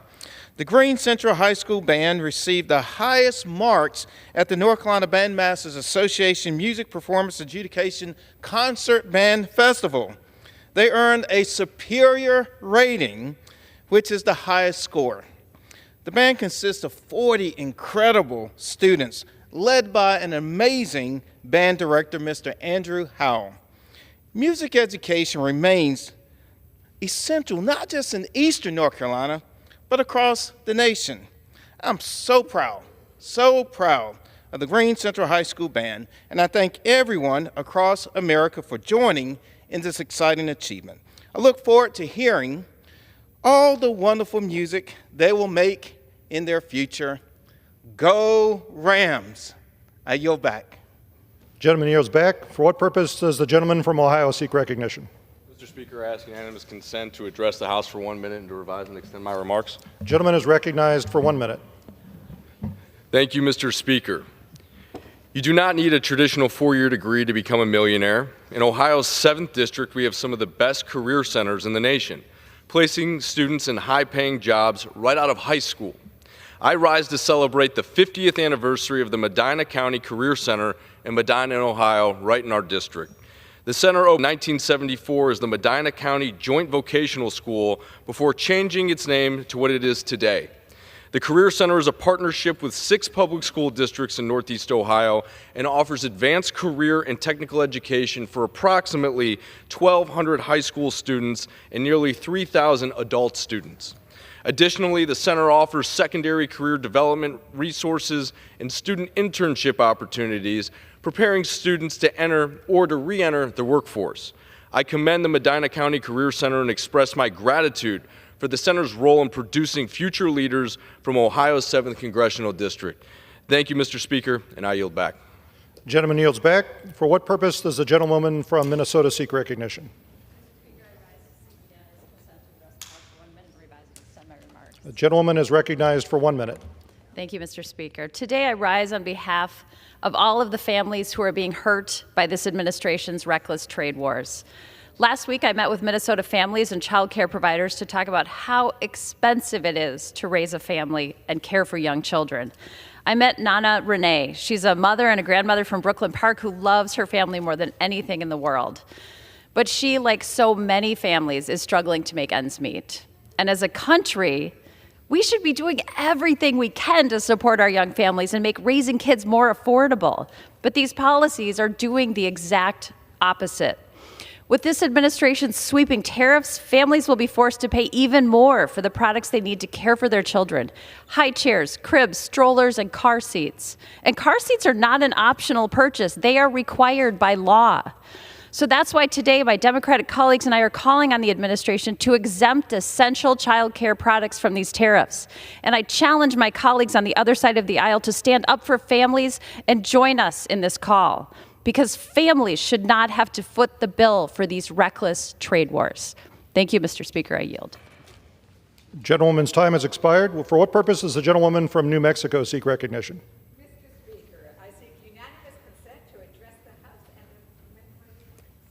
Gentlewoman is recognized for 1 minute. Mr. Speaker, I rise today to remember the life of the man I knew as Raul, our dearest, fierce, dedicated Chairman Grijalva.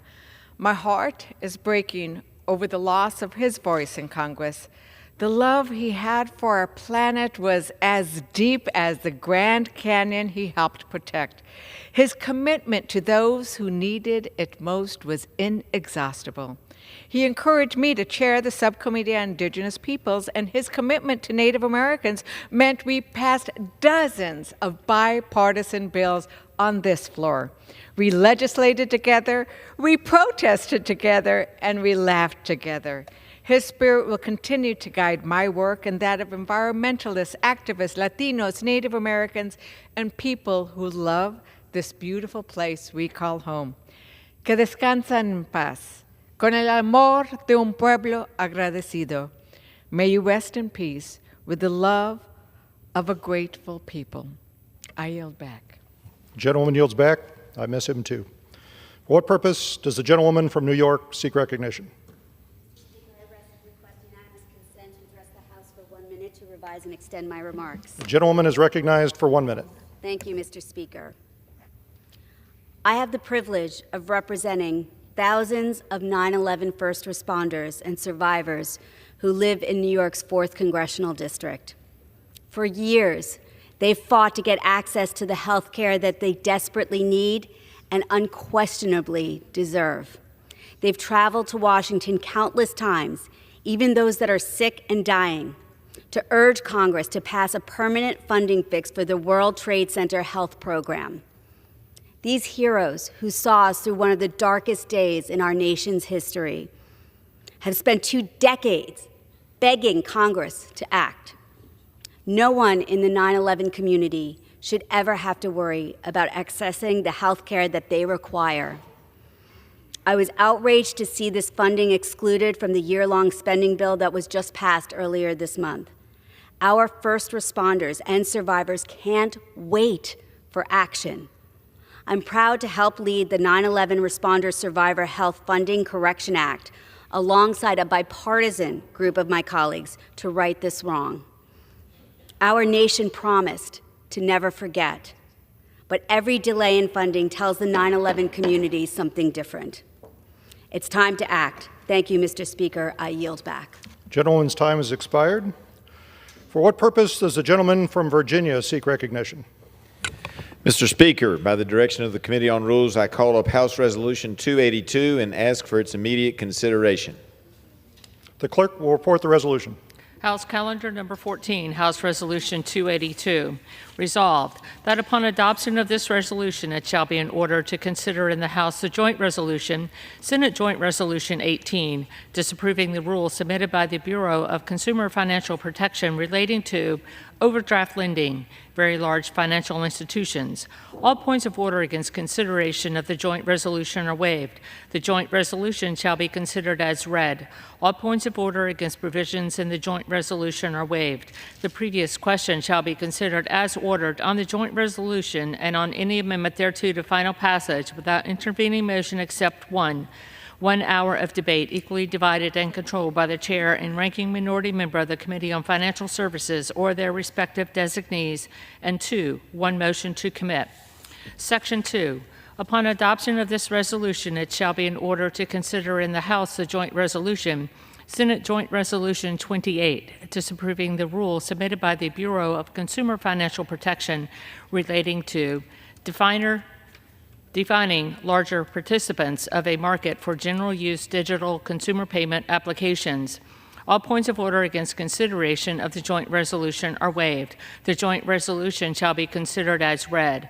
All points of order against provisions in the joint resolution are waived. The previous question shall be considered as ordered on the joint resolution and on any amendment thereto to final passage without intervening motion except one. 1 hour of debate equally divided and controlled by the chair and ranking minority member of the Committee on Financial Services or their respective designees, and 2, 1 motion to commit. Section 3. Upon adoption of this resolution, it shall be in order to consider in the House the bill H.R. 1526 to amend Title 28 United States Code to limit the authority of the district courts to provide injunctive relief and for other purposes. All points of order against consideration of the bill are waived. The amendment in the nature of a substitute recommended by the Committee on the Judiciary, now printed in the bill, shall be considered as adopted. The bill as amended shall be considered as read. All points of order against provisions in the bill as amended are waived. The previous question shall be considered as ordered on the bill as amended and on any further amendment thereto to final passage without intervening motion except one. 1 hour of debate equally divided and controlled by the chair and ranking minority member of the Committee on the Judiciary or their respective designees, and 2, 1 motion to recommit. Section 4.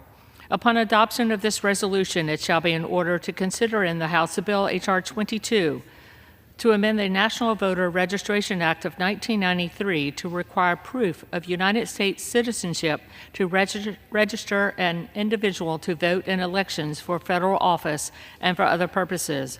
All points of order against consideration of the bill are waived. The bill shall be considered as read. All points of order against provisions in the bill are waived. The previous question shall be considered as ordered on the bill and on any amendment thereto to final passage without intervening motion except one. 1 hour of debate equally divided and controlled by the chair and ranking minority member of the Committee on House Administration or their respective designees, and 2, 1 motion to recommit. Section 5A, House Resolution 23 and House Resolution 164 are laid on the table. B1, a motion to discharge a committee from consideration of a bill or resolution that, by relating in substance to or dealing with the same subject matter, is substantially the same as House Resolution 23, shall not be in order. B2, a motion to discharge the Committee on Rules from consideration of a resolution providing a special order of business for consideration of a bill or resolution that, by relating in substance to or dealing with the same subject matter, is substantially the same as House Resolution 23, shall not be in order. C, a motion to discharge on the calendar of motions to discharge committees that is rendered out of order pursuant to subsection B, shall be stricken from the calendar.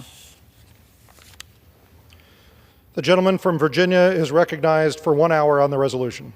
Mr. Speaker, for the purposes of debate only on this rule, I yield the customary 30 minutes to the gentleman from Massachusetts, pending which I yield myself such time as I may consume. During consideration of this resolution, all time yielded is for the purpose of debate on the rule only. Mr. Speaker, I ask unanimous consent that all members have 5 legislative days in which to revise and extend their remarks. Without objection. The Rules Committee met and reported out a rule providing for consideration of 4 measures. S.J. Res. 18, disapproving the rules submitted by the Bureau of Consumer Financial Protection relating to overdraft lending, very large financial institutions. S.J. Res. 28, disapproving of the rules submitted to the Bureau of Consumer Financial Protection relating to defining larger participants of a market for general use digital consumer payment applications. H.R. 1526, the No Rogue Rulings Act of 2025, and H.R. 22, the Safeguard American Voter Eligibility Act. House Resolution 282 provides for consideration of S.J. Res. 18 and S.J. Res. 28, both under closed rules, within 1 hour of general debate each, equally divided and controlled by the chair and ranking minority member of the Committee on Financial Services or the respective designees, and provides each one a motion to commit. The rule further provides for consideration of H.R. 1526. This is the act relating to the U.S. District Courts issuing nationwide injunctions, and that is to be considered under a closed rule. The rule provides 1 hour of general debate, equally divided and controlled by the chair and ranking minority member of the Committee on the Judiciary or their respective designees, and provides for 1 motion to recommit.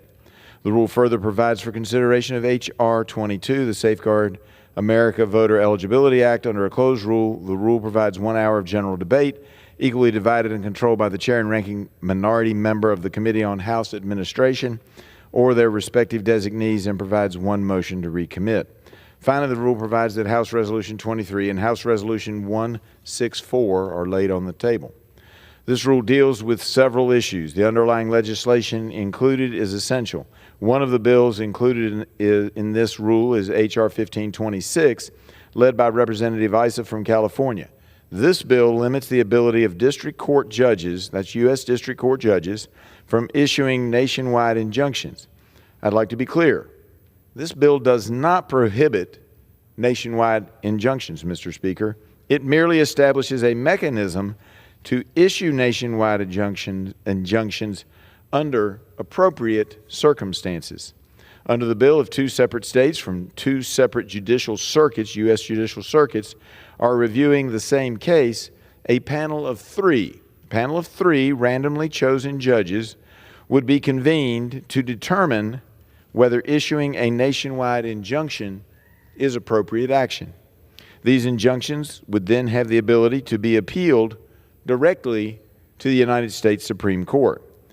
I believe that no one district court judge in the United States, anywhere, whether it be the Western District of Virginia, the Northern District of West Virginia, or one of the districts in California, or anywhere else in the country, should have the ability to make nationwide decisions as a district court judge.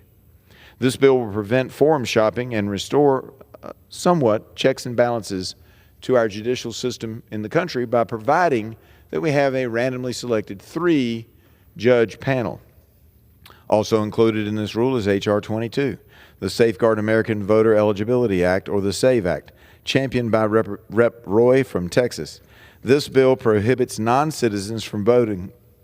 Restate that, Mr. Speaker. The bill prohibits non-citizens, let me get that through because there's been some confusion. It prohibits non-citizens from voting. It does so by requiring states to obtain proof of citizenship when registering individuals to vote in federal elections. Even though most states prohibit non-citizens from voting in their elections, these non-citizens are still registered to vote in some states and in some cities around the country. Also, non-citizens sometimes get registered by mistake. Now, I'm not saying this happens by design, but it happens by mistake, and it largely happens due to the National Voter Registration Act of 1993, known as the Motor Voter Act. This requires every person applying for a driver's license with their state's Department of Motor Vehicles to receive a voter registration application. The various states' Department of Motor Vehicles don't generally check citizenship status before giving out the voter registration application. Some do. and hopefully this legislation would encourage more to do so. During the last election cycle, we even saw that some federal agencies were instructed to hand out registration forms without the ability to discern whether the person receiving the form is a citizen or not. So the non-citizen shows up at a government office and they're given a form. They fill it out. I'm not saying they're doing it for ill purposes, Mr. Speaker, but they fill out, they were given the form, they fill it out, and as a result, they end up showing up on some voter rolls, and there is the potential that they may vote improperly in one of our federal elections. Last Congress, then West Virginia Secretary of State Mac Warner testified before a House Administration Committee hearing to discuss his efforts to protect West Virginia elections. His state has removed 400,000 names from voter registration rolls and implemented voter ID requirements. This bill attempts to fix the various loopholes and ensure that only eligible United States citizens are voting in our country's federal elections. Now, you know what I keep saying, federal elections. If a local government wants to have folks who are not citizens voting, that's their right. Same thing with the various states. So it can happen out there if that's what they want, but in the federal elections, that's where Congress gets into the act. Also, this rule includes two resolutions of disapproval that both passed the Senate. Senate Joint Resolution 18 nullifies a rule finalized by the Biden administration in December of 2024. That'd be roughly 4 months ago. That attempts to cap overdraft fees. Overdraft fees are a necessary evil that I believe in most cases actually help the consumer. Now, I understand nobody wants to pay it, but transparency is certainly helpful for consumers on an issue like this, and I'm not sure these caps are the way to go. Traditionally, things like overdraft fees are regulated by state regulators. It is unclear whether the Financial Protection Bureau, the CFPB, can do this rulemaking under its cited authority in the Truth in Lending Act. I have serious concerns that if this rule goes into effect, that it can potentially bring about a criminal charge and even perhaps criminal punishment. And I don't think the CFPB looked at all the criminal laws of the state, but having practiced for many years in the criminal courts of the Commonwealth of Virginia and having discussed it with the patrons of the bill, the same is fairly much true in the state of Kentucky. If you use a draft or a check, and I know that a lot of people do that, but in the area I represent, they're still used fairly frequently, particularly by, it's a rural area, particularly by my senior citizens. If you use a draft or a check to pay a merchant for something, and that check comes back from the bank marked insufficient funds, under Virginia law, you have created a presumption that the individual is attempting to defraud the merchant. That entitles, when the check is returned, the merchant to charge up to $50 for a return check fee and to seek criminal penalties if the check is not made good, to seek criminal penalties which carry with it up to 12 months in jail for most checks and up to a $2,500 fine. That's certainly a whole lot more than the average fee for insufficient funds currently that are being charged by financial institutions, banks, and credit unions of about $35. Further, if a criminal charge is brought, you may have the cost of an attorney, and you have to spend a day in court trying to work it out. And if you pay it off after the charge is brought, before going to court, you still have to pay all the court costs associated with the charge being brought. So this is a significant problem that I don't think CFPB thought about when they were instituting this rule, because if banks and credit unions are only allowed a $5 fee, many of them will discontinue the use of this service. They won't allow you to sign up for it any longer, and you could face potential criminal penalties. Also, I already covered all that. All right. So you can have the overdraft protection fee and pay about $35 or a $50 merchant fee and potential criminal charges. I think this is one that really does need to go away. I'm surprised that my Democrat colleagues aren't supporting this, but they have other reasons. Senate Joint Resolution 28 nullifies another Biden administration rule that was finalized in December 2024 as well that would create burdensome regulatory requirements for certain non-bank digital payments and digital wallet companies. This rule expands CFPB's regulatory power and was another attempt by the Biden administration to rush a rule out of the door for the CFPB after President Trump had been elected, but before the new administration had the ability to have any input or consultation on how to carry out a public rulemaking process. I'm concerned this will cut down on people's use of innovative money transfer apps.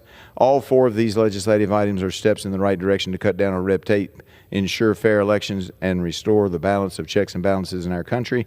I urge passage of the rule to allow the House to debate the underlying bills, and I reserve the remainder of my time. The gentleman from Virginia reserves. The gentleman from Massachusetts is recognized. Well, thank you, Mr. Speaker, and I want to thank the gentleman from Virginia for yielding me the customary 30 minutes, and I yield myself such time as I may consume. Recognized. Mr. Speaker, there's an awful lot of stuff in this rule before us, but let's be clear about one thing that's happening with this rule today, and that is Republican leadership is trying to overturn the democratic process of majority rule. 218 members of this House, a majority of us, signed a petition from Congresswoman Luna, who's a Republican, allowing new moms and dads to vote remotely in Congress. And when 218 of us sign a petition, the House rules say it can be brought up for a vote. But a backdoor provision slipped into this rule is being used to shut down that process, an unprecedented step. Literally, it has never been done before in the history of the House. Never. So if you sign Representative Luna's discharge petition, if you agree it deserves a vote, if you agree that a majority of the House should have the ability to bring up legislation through the discharge process, then you have to vote no on this rule. It is that simple. Let's go back to the drawing board, drop this provision. And by the way, this isn't remote voting for everyone. It's very simply about giving new parents the option to vote remotely if they so choose. That's it. That's what the Republican leadership is killing. And when we get to the actual bills Republicans are advancing here, Mr. Speaker, who wrote these Republican bills? A Wall Street lobbyist? You know, one of them is literally about letting big banks raise their fees. Who the hell asked for that? The CEO of Goldman Sachs? I mean, people are getting screwed by big banks, by Bank of America, by Morgan Stanley, by Wells Fargo. This is about whose side you're on. Republicans, at least these guys are upfront about it, they want to help Wall Street. Democrats fought to make sure overdraft fees are capped at $5. And these guys come down here with a straight face telling America what? That letting banks raise fees is a good thing. I mean, Republican math is that higher fees are good for you. Really? I mean, you know, that somehow we all should want to pay more fees to big banks? I mean, is this a joke? Is this a bad joke? I mean, this next measure that they have in this rule lets big tech off the hook when people get ripped off. I mean, did Elon Musk write this one? These guys are coming down here with a straight face and telling us that big tech needs less regulation, that they need less oversight. Is this an April Fool's Day joke? Here's the contrast. Democrats, we actually fought to make sure big tech is held accountable when things go wrong on Apple Pay, Cash App, or Zelle, when people are hacked, scammed, or defrauded. And what do Republicans want to do? They want to let big tech off the hook. You lose money? Too bad. Your data gets sold? Too bad. Whose side are Republicans on? I'll tell you this, not yours. Maybe for April Fool's Day, they could really change things up and actually stand up for working people. I mean, there's a crazy idea. But we have another bill to block nationwide injunctions when the government breaks the law. Here's a better idea. Why don't Republicans call up Donald Trump and tell him to stop breaking the law? What an idea. And of course, it's a day that ends in Y, so Republicans are bringing to the floor a bill to take away people's voting rights. Get this, if you're a woman who changed her name after marriage, you will now need a certified birth certificate. But if your name is different, than on that birth certificate, you're going to have to come up with a whole bunch more documentation. Some of it will be costly. I mean, only Republicans would think, voter disenfranchisement is somehow a good idea. But this is all about making it more difficult for American citizens to vote. That's the real fraud. I mean, Donald Trump actually had a commission on voter fraud, and he disbanded it because he couldn't find any. Republicans are defrauding American voters by making it more difficult to register. I mean, this stuff is right out of the authoritarian playbook, straight from China, Russia, or Iran. Republicans are acting like they are above the law, putting the rich and powerful first, undermining an independent judiciary, undermining the right to vote. This is the road to authoritarianism, Mr. Speaker. Republicans are putting us in the fast lane to a dictatorship. And you can be damn sure that I'm not going to be silent, and people on this side are not going to be silent. I'm going to fight against these bills. I'm going to fight to protect and uphold our democracy. And I urge my colleagues here, both Democrats and Republicans, to vote no. To vote no on this rule, and with that, I reserve my time. Gentleman from Massachusetts reserves. The gentleman from Virginia is recognized. Mr. Speaker, I yield 2 minutes to Ms. Luna of Florida for such comments as she may make. The gentlewoman from Florida is recognized for 2 minutes. Thank you, Mr. Speaker. I rise in opposition to this rule. As many of you might know, for over 2 years now, I've been championing the cause to allow new female members of Congress the right to vote. Some of the American people might be surprised that if you are a female member and you have a child that you can't vote, which means that you can't execute your constitutional authority. For almost 2 years now in this cause, I've met with leadership and I've exhausted all tools in my legislative toolkit to be able to bring this to the floor. As I was met with much opposition, I finally used the last tool that I had at my disposal, which was something known as a discharge petition, where I collected 218 signatures and expanded the ability to vote while recovering from childbirth, not just to mothers, but also to young fathers in our governing body. Now leadership, because of the fact that they don't like that I was successful at this, is now trying to change the rules. But I want to talk about how fundamentally dangerous this rule change is. As of right now, they've slipped language into this rule, and we'll get to what they attached the rule to in a second, that would permanently kill any ability for new members of Congress to be able to bring this up and allow those members, if they just had a child, to be able to vote. That's dangerous because of the fact that, A, not only, if I'm arguing this from a Republican standpoint, that we have a very slim majority, but also to think about the message that that sends allowing female members to be able to vote. In addition to that, I'd also like to add that for a while we've had the majority and we've had the ability to bring legislation to the floor on election integrity and also to call out rogue judges. And yet they chose at this point in time to tie this discharge petition killer to this rule that would also permanently paint me and the members supporting it. And I would like to also share that I'm one of the most conservative members of this body. I'd like to hold up my voting record to anyone else as not just being anti-election integrity, but also enabling a position that I don't typically agree with. That in itself, I would say in this entire process has been the most disappointing, especially from among my party. But I would also ask my colleagues to remember up until 1916, female representation was not a common thing in Washington, D.C. I will use the gentlelady an additional 30 seconds. I urge all of my colleagues to give this a fair shot, vote no against the rule, allow this to come to the floor so that we can address it for the first time, I'd say, in congressional history, and do the right thing. If we don't do the right thing now, it'll never be done. Thank you. I yield my time. Gentleman yields back. I reserve. The gentleman from Virginia reserves. Gentleman from Massachusetts is recognized. Yeah, Mr. Speaker, let me just say that I respect the gentlelady from Florida for her courage and for standing up on behalf of doing the right thing. I wish more people in this chamber would do that. I'd like to yield 2.5 minutes to the gentlewoman from Colorado, the author of the parental proxy resolution that is trying to be killed by today's rule, and a new mom herself, Ms. Pedersen. Gentlewoman from Colorado is recognized for 2.5 minutes. Thank you to my friend for yielding. And Mr. Speaker, I rise today in strong opposition to this rule, which restricts moms and dads from doing their jobs after welcoming a new child. Like so many of our colleagues, it's one of my greatest honors to be a mom. I have 2 little boys, a son named Davis, who's 5, and my little guy here, Sam, who's now 9 weeks old. It's also one of my greatest honors to have been elected by my constituents to represent them in Congress.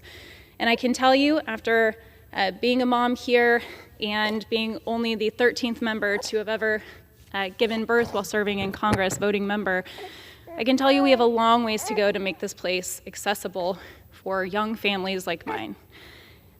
When I was pregnant, I couldn't fly towards the end of my due date because it was unsafe for Sam, and you're unable to board a plane. And I was unable to actually have my vote represented here and my constituents represented. After giving birth, I was faced with an impossible decision. Sam was 4 weeks old, and for all of the parents here, we know that when we have newborns, it's when they're the most vulnerable in their life. It's when they need 24/7 care, when taking them even to a grocery store is scary because you're worried about exposure to germs and them getting sick, let alone taking them to an airport, on a plane, and coming across the country to make sure that you're able to vote and represent your constituents. I was terrified that no matter what choice I made, that I would have deep regrets for the consequences. So Sam and I made the trip out, and this is our third time now coming to the floor for this vote. I want to thank all the people who have stood by us. I want to thank Representative Luna for being such a champion on this issue. And while Sam is the best baby, I apologize for the noises here, but I want to thank Representative Luna for being such a champion on this issue, alongside the rest of my colleagues who have led this charge and supported us in our efforts to pass this resolution.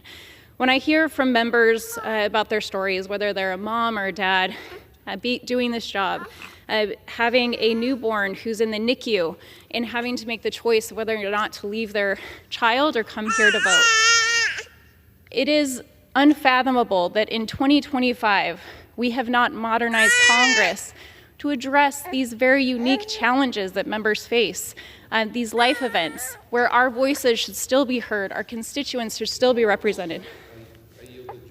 1 minute. 1 minute, the gentlewoman from Colorado. Gentlewoman is recognized. And so we are asking you, first of all, thank you for signing our discharge petition. But we're asking you to continue to stand with us because no mom or dad should be in the position that I was in and so many parents have found themselves in. It is anti-woman, it's anti-family, and we need to come together to make sure that we kill this rule and have the opportunity to pass this resolution to make sure that new parents have the ability to continue to represent their constituents. And with that, I yield back. Gentleman yields back. Gentleman from Massachusetts reserves. I reserve, yeah. Gentleman from Virginia is recognized. Mr. Speaker, the gentlelady apologized for the noises on the floor. I love the noises and greatly appreciate having babies around. With that, I yield 4 minutes to Ms. Fox from North Carolina. Gentlewoman is recognized for 4 minutes. Thank you, Mr. Speaker. I'd like to associate myself with the gentleman from Virginia in supporting this important rule. The rule would ensure the debate of important common sense legislation. This includes additional CRAs to protect consumer choice and the ability of American businesses to continue to innovate. It also provides for the consideration of the SAVE Act, legislation that fixes a broken provision of law by closing the loopholes that allow non-citizen voter registration and to enhance election security, minimizes the risk of foreign interference in U.S. elections, and restores Americans' confidence in U.S. elections. It also includes important legislation by Mr. Issa to provide for a common-sense approach in limiting the exponential spread of nationwide injunctions. These nationwide injunctions, when combined with forum shopping by activists, is circumventing the will of the public by turning courts into public policy determinants, completely upending our constitutional framework. And I'd like to briefly echo my earlier remarks at the Rules Committee this morning. I'm proud to support the provision in the rule that safeguards this chamber from a take it or leave it non-amenable approach to authorize proxy voting. According to the Merriam-Webster Dictionary, Congress is defined as, quote, act of coming together and meeting. I've never voted by proxy because I believe it undermines the fabric of that sacred act of convening. I know there's a new laptop class in America that seems to operate increasingly in a virtual space, but that's simply not a fact of life for most American workers, and I believe Congress should live by that standard. Our nation's construction workers can't build by proxy. Our nation's police can't keep the streets safe by proxy. Teachers can't educate our students through the act of prophecy. And doctors and nurses cannot treat the sick by proxy. Let's not forget how dependently we were on service workers and delivery employees to get us the goods we needed during COVID. Where would we have been if they decided to, quote, proxy their responsibilities? I understand that some of my colleagues are pinning their hopes on the fact that things will go according to plan and that proxy voting can be limited to select classes, and those in authority can be trusted to enforce the rules.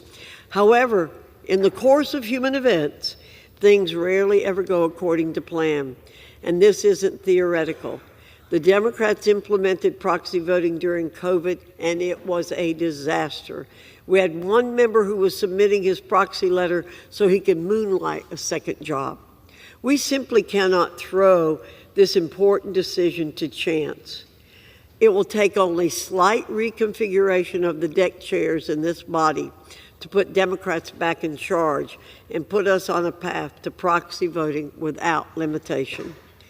Put simply, members of Congress need to show up for work. I support this rule and urge my colleagues to support it on the floor. And with that, I yield back, Mr. Speaker. Gentleman from North Carolina yields back. I reserve. Gentleman from Virginia reserves. The gentleman from Massachusetts is recognized. Yeah, Mr. Speaker, boy, after listening to the distinguished chairman of the Rules Committee, my head's about to explode. She talked about about how disastrous it was when we had proxy voting during COVID. Yeah, so disastrous that 162 Republicans actually voted by proxy. She talked about how somehow it was unconstitutional. So unconstitutional that the current Speaker of the House, on multiple occasions, voted by proxy 39 different times. She talks about about people need to show up to work. Well, I mean, people did show up to work and did participate in representing their constituents when we had proxy voting, but she doesn't seem to be that upset over the fact that Donald Trump conducts most of his business from a golf course in Mar-a-Lago. She doesn't seem to be very upset over the fact that the FBI Director, Kash Patel, is asking to work remotely from Las Vegas. She didn't seem that upset that there are people on the Rules Committee who use proxy voting to go to, a CPAC convention, to basically listen to political rhetoric from people on the extreme right wing. I mean, the bottom line is Republicans love to talk about family values, but when given the chance to actually support families, they turn their backs. She talks about looking into Webster's dictionary about the definition of Congress. Well, while you're at it, look up the definition of representation. There's nothing that says that you can't represent your constituents or that you shouldn't be able to represent them because you just had a new baby. I mean, look, the rule that we are considering right now is unprecedented because never in the history of the House has the Rules Committee tried to outright kill a discharge petition that was already signed by a majority of the House. Never. This is precedent setting.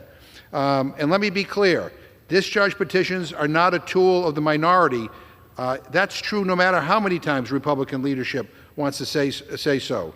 In the past 30 years, before this month, a grand total of 4 discharge petitions have been sent by a majority of this House. Guess who introduced every single one of those 4 bills? Republican members of a Republican majority.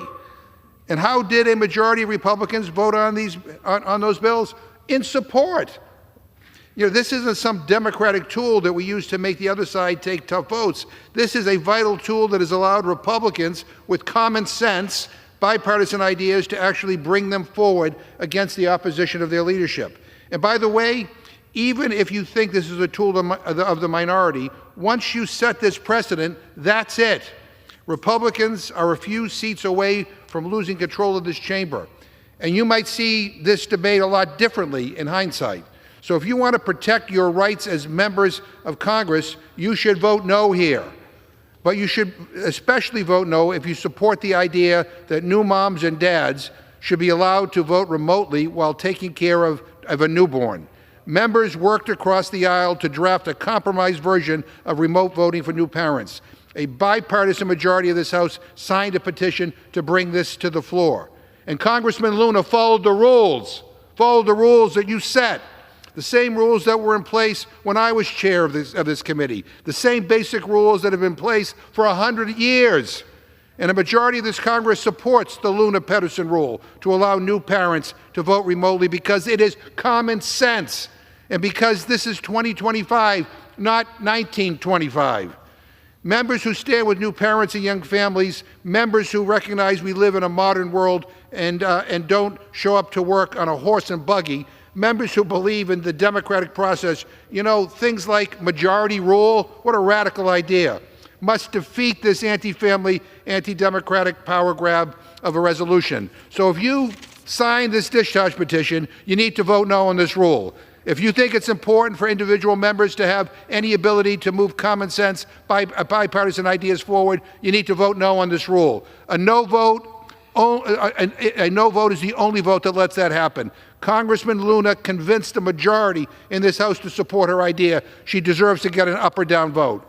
And with that, I yield 2 minutes to the gentlewoman from New Mexico, distinguished member of the Rules Committee, Ms. Ledra Fernandez. The gentleman from New Mexico is recognized for 2 minutes. Mr. Speaker, Republicans are rigging the system to silence your vote and silence your power. If you're a woman, a rural voter, an active duty military member, or a tribal member, the SAVE Act will cost you more time, more money, and maybe your right to vote, period. Under the SAVE Act, if your birth certificate does not match your voter registration, you'll have to pay to get a passport or jump through even more hoops to register to vote. All of you married women out there, that's you. The SAVE Act also requires you to show up in person to present your documents. Military members overseas can't do that, and rural voters may have to drive 2 hours if you're in Representative Siscomano's district, and maybe more in other Republican and rural districts. That's a lot of gas money and lots of work that you've lost. Republicans rejected my amendments to fix those 2 problems, but they don't like an easy fix. No. Everything under Trump and Republicans is getting more expensive, even the right to vote.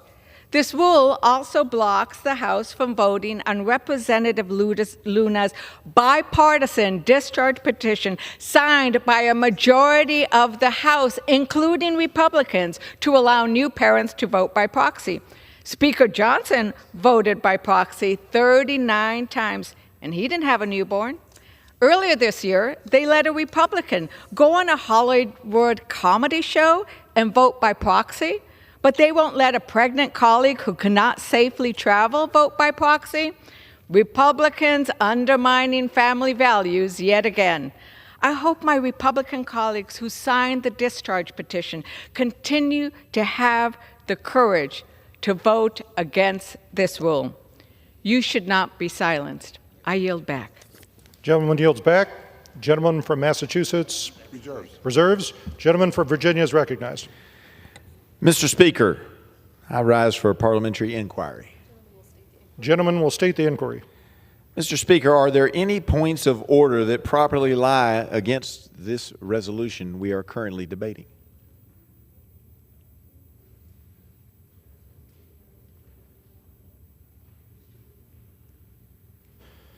Is the gentleman inquiring about the rule which he is managing? That is correct. The chair will not interpret the pending measure. All right.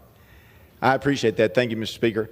I will say to the folks that the reason I raised that question,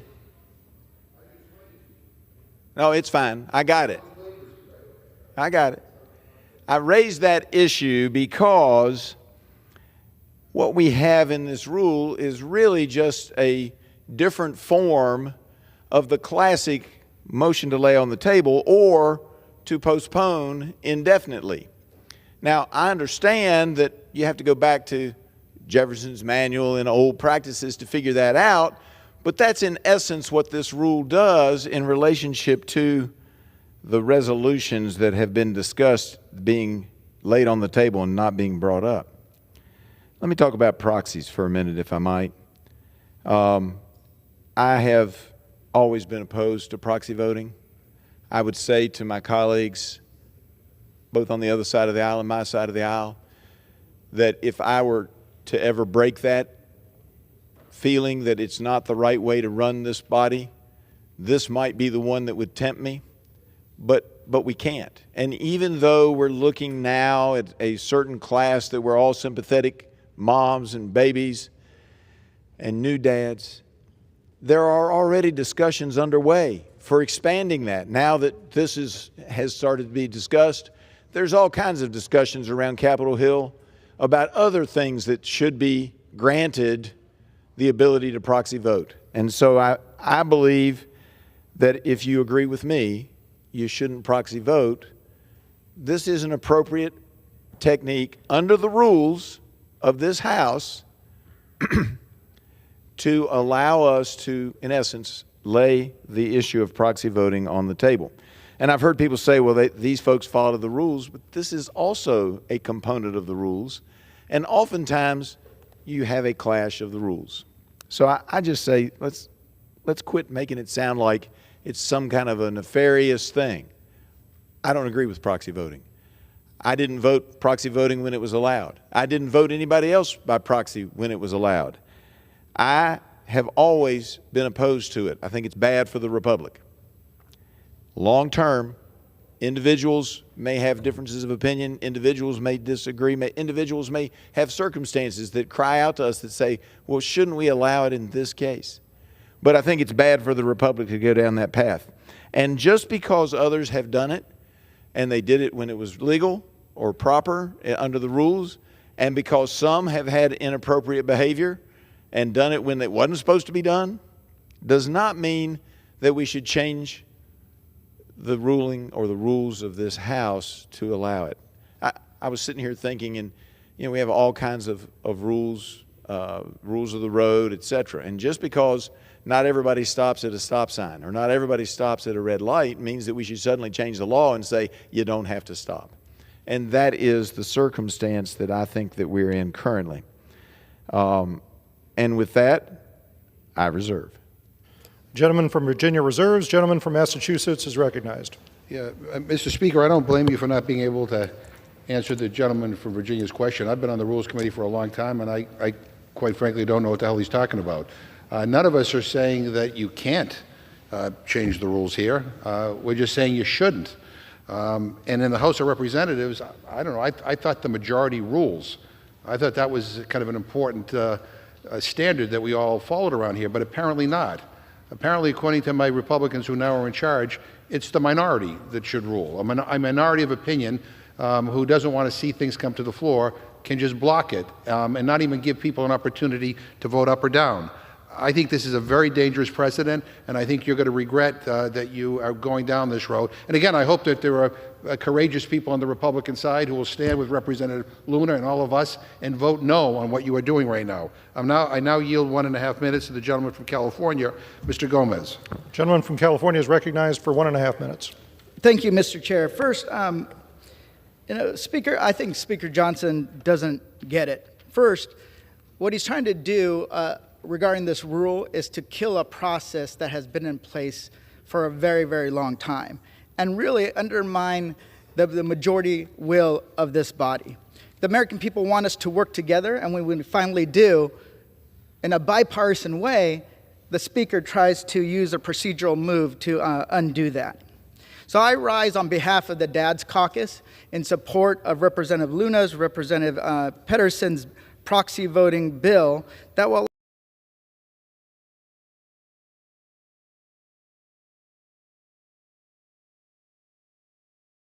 also about making a Congress that's representative of the people in this country. Men and women who are starting a family, who are taking care of a newborn child, those who are struggling to make ends meet, those who are struggling to figure out how are we going to take care of this new person that's living among us, to make sure that they have a healthy start in life. That's what this is about.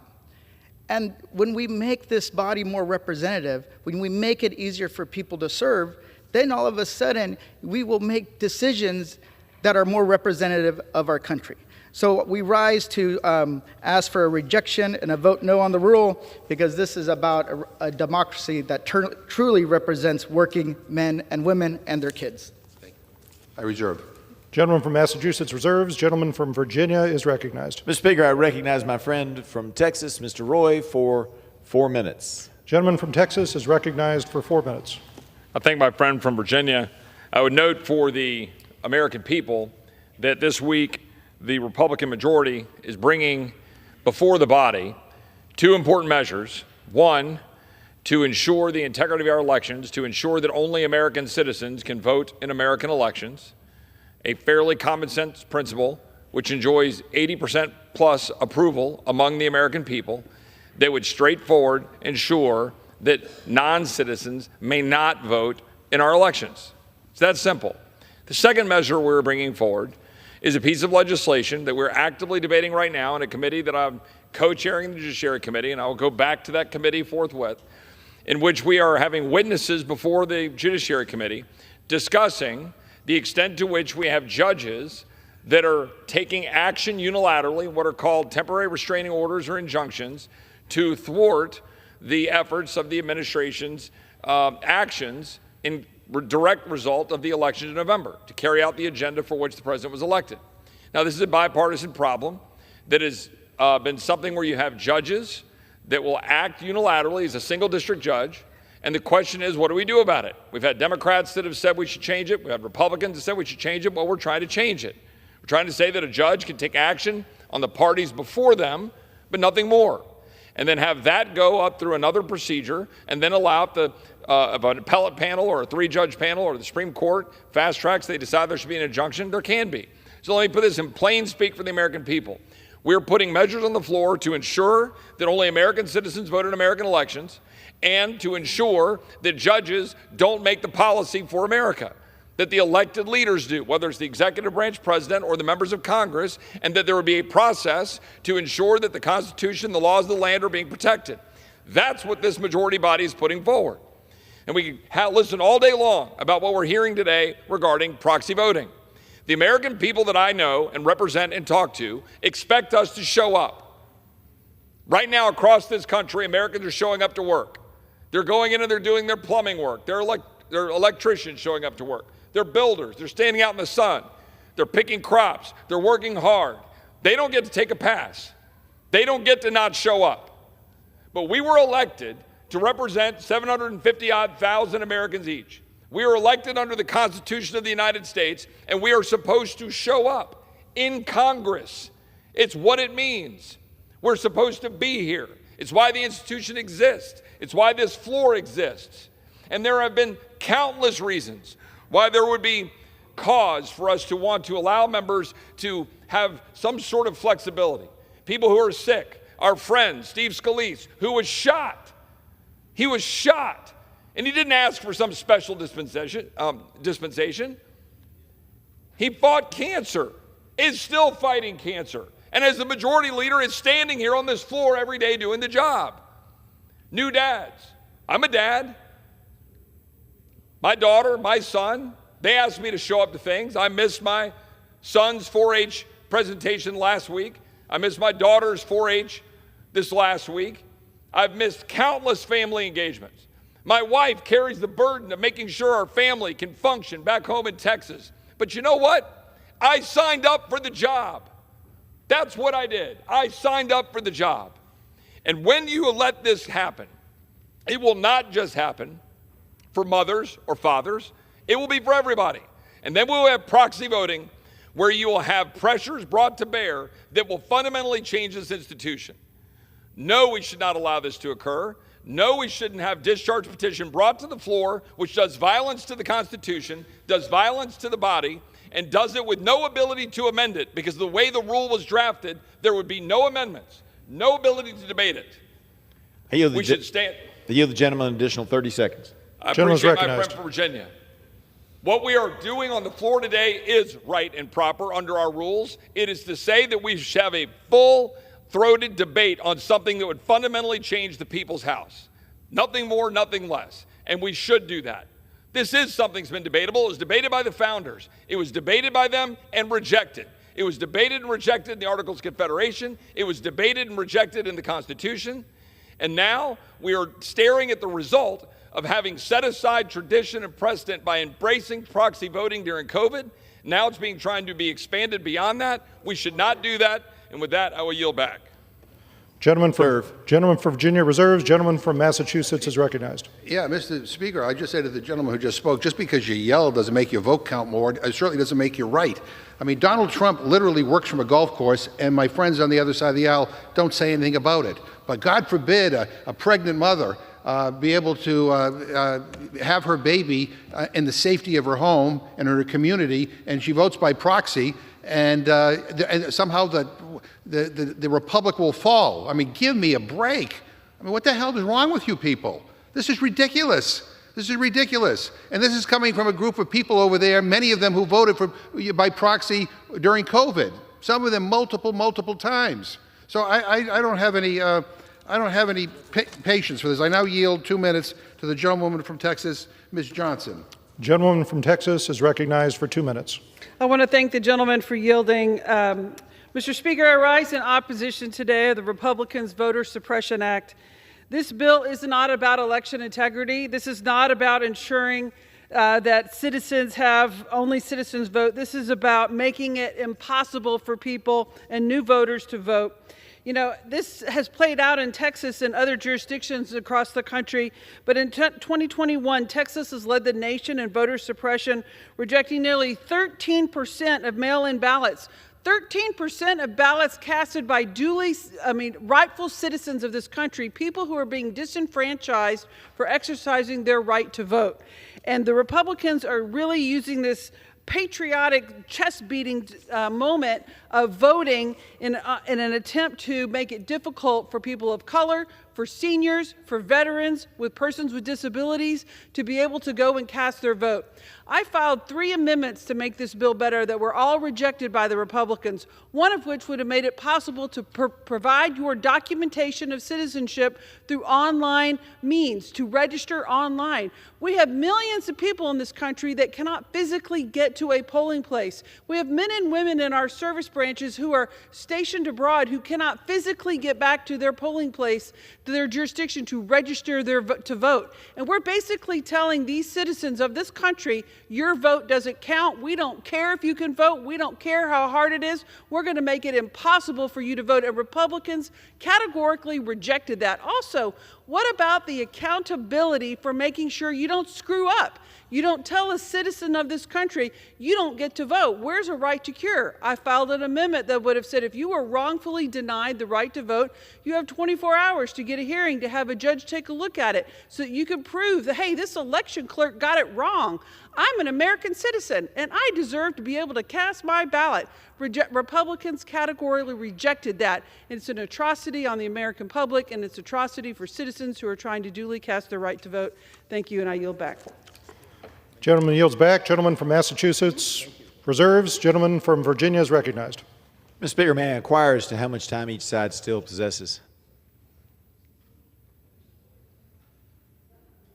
Gentleman from Virginia has 5 minutes remaining. The gentleman from Massachusetts has 10 minutes remaining.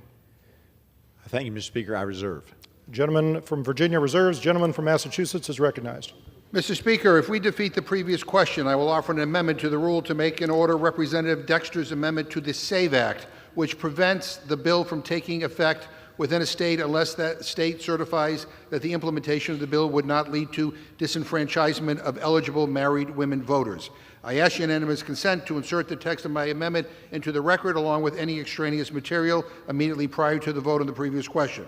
Without objection. And to discuss our proposal, I yield 2 minutes to the gentlewoman from Oregon, the sponsor of this legislation, Dr. Dexter. Gentlewoman from Oregon is recognized for 2 minutes. Thank you, Mr. Speaker, and thank you to my colleague for yielding and for his actions today. I rise today to speak on one of my 8 amendments to the SAVE Act, which will be offered as the previous question today. Let me be clear. The SAVE Act is an anti-woman voter suppression bill. Under the guise of election integrity, the SAVE Act would penalize millions of women just for taking their spouse's name, requiring them to present additional documentation that many women don't have the resources to obtain to exercise their constitutional right to vote. My amendment would prevent this bill from being implemented unless we get certification that it would not bar a single married woman in this country who is eligible to vote from the ballot box. If this amendment fails, we are putting 70 million American women at risk of disenfranchisement. 70 million. That's 1 in 4 voters in this country. And this burden will fall hardest on women already forced to navigate broken systems with fewer resources and less time, working mothers, caregivers, women juggling jobs and families. I cannot believe in the year 2025, I have to stand here on the House floor of the United States to defend a woman's right to vote. But I will, and I will continue to every single day if that's what it takes. Because this isn't theoretical, this is personal. It's for the mom in Gresham who can't take unpaid time off to track down new documents. It's for the woman in Hood River whose name no longer matches her birth certificate after marriage, and she lacks the $160 it costs to get a passport. Are we really going to tell her she doesn't get a right to vote? I ask for my Republican colleagues to show courage in this moment for your mothers, your daughters, and for every woman in your life that you love. Please join your Democratic colleagues in defeating the previous question so that we can vote on my common sense amendment. American women cannot afford to go back. Thank you, Mr. Speaker. I yield back. Gentleman yields back. Gentleman from Massachusetts reserves. Gentleman from Virginia is recognized. I recognize my friend, Mr. Norman, for 2 minutes. The gentleman from South Carolina is recognized for 2 minutes. First of all, I rise in full support of this rule. You know, the issue we're debating today, and as I told my good friends in the Rules Committee today, you're not going to lecture me on compassion. You're not going to lecture me on, you know, being kind to the poor and the forgotten. You're the party who let 15 million illegals in this country, wantonly and deliberately. You're the party who defended a president who wasn't mentally competent. And one of the ladies mentioned Donald Trump voting from a golf course. Donald Trump could read a thank you note, unlike President Biden. Donald Trump had 77 million people that wanted to reverse the course that this country was on for the last 4 years. And to hear y'all talk all of a sudden about disenfranchisement for females, you know, you're always playing the victim card. 77 million people rejected that. Now, on the proxy voting, every one of these, our friends in the balcony listening, had to show up here. Every one of them had to physically come here. And I'm in the construction business. And you think the electrician to wire our house could vote by proxy to get the house wired? You think the dentist could vote by proxy to get the teeth fixed and fillings filled? It's a joke where, with all the problems this country has, here we are talking about arguing over proxy voting. You brought the speaker voting by proxy. I voted by proxy. Your Speaker, Pelosi, put it in order a few times, and no one agrees with this. The hardworking Americans go to work. When we sign up for this job, as has been said, we agree to come to this chamber, 435 of us. And if you want to get into members on, get 30 seconds. Give the gentleman an additional 30 seconds. The gentleman's recognized. If you want to get into members of your party who voted coming off boats and just basically took a vacation, it ends today. So that's why I fully support this. Mr. Speaker, I yield the balance of my time. I reserve. Members are reminded to address their remarks to the chair and to not refer to the occupants of the gallery. Gentleman from Massachusetts is recognized. Yeah, Mr. Speaker, I don't even know what the hell he's talking about. But let me just say this. I never voted by proxy. I helped establish those rules during COVID, but I never did because I followed the rules. The gentleman voted 63 times by proxy, including one time going to a right-wing Republican political convention. That was not following the rules. So it's so much for being unconstitutional. I now yield 1 minute to the gentleman from Florida, Mr. Moskowitz. The gentleman from Florida is recognized for 1 minute. Thank you, Mr. Speaker. You know, the Speaker is a member of this body, 435 of us, and the petition process exists so that the other 434 of us have a little bit of power. So that if there is an idea that we want to bring to the chamber, one person can't stop it. The petition process is about us. It's about the members. But people are feeling all sorts of kingly these days in D.C. You know, it's been reported leadership is bribing members to vote no. They can have their bills moved. They can get spots on committee. I mean, I don't understand. The Freedom Caucus just owns you guys. They just own the Republicans. I mean, the last time they took you hostage, they removed the Speaker. I mean, literally, the Freedom Caucus could teach a clinic on Speaker hostage taking, okay? If you don't like the bill, vote against it. Is the Freedom Caucus the only one with power? Is Chip Roy the only one that sits in these seats with power? You know, Representative Roy said... I yield 15 seconds to the gentleman. Gentleman is recognized for 15 seconds. Point of order. Gentleman will state his point of order. Point of order. I believe the gentleman is referencing a member by name, and I don't believe that's proper. The representative from Texas, Mr. Speaker. There you go. Is that all right? All right. Nope. Does the gentleman withdraw his point of order? I do. Okay. I will refer to him, the representative Texas. I didn't realize the snowflake thing was a problem. Recognized for 15 seconds. You know, I don't know that anyone should lecture us on working, especially the American people. They work harder than us. We're only here 3 days a week. I mean, you want to talk about working, you guys are not even showing up for your town halls. So I don't know that you should be lecturing us about working. Thank you, Mr. Speaker. The gentleman's time has expired. Members are reminded to address their comments to the chair and not to engage in personalities. Gentleman from Massachusetts. I reserve. Yeah. Gentleman from Massachusetts reserves. Gentleman from Virginia. I reserve, and I am prepared to close. Gentleman from Virginia reserves. Gentleman from Massachusetts is recognized. Mr. Speaker, I yield 1 1/2 minutes to the gentleman from New Mexico, Ms. Stansberry. Gentleman from New Mexico is recognized for 1 1/2 minutes. Mr. Speaker, as we stand here today on the House floor, Donald Trump's Secretary of Health is announcing that he is firing over 10,000 healthcare professionals across America. These are the doctors and practitioners and experts and scientists that keep us safe. While we stand here today, Elon Musk is trying to buy an election in Wisconsin. And while we stand here, Donald Trump is bragging about tariffs across town while he is saying that he's going to run for president for a third term, which is unconstitutional. And what are Republicans trying to run on the House floor this week? The SAVE Act, which would undermine the voting rights of millions of Americans. The Rogue Ruling Acts, which would undermine the judicial branch and interfere with its rulings. It's trying to run 2 CRAs that would revoke administrative rules to keep banks from ripping off the American people. And here they are trying to sneak in a rule today that would take our power away as representatives here in the House to ensure that our own members can care for their children as new parents.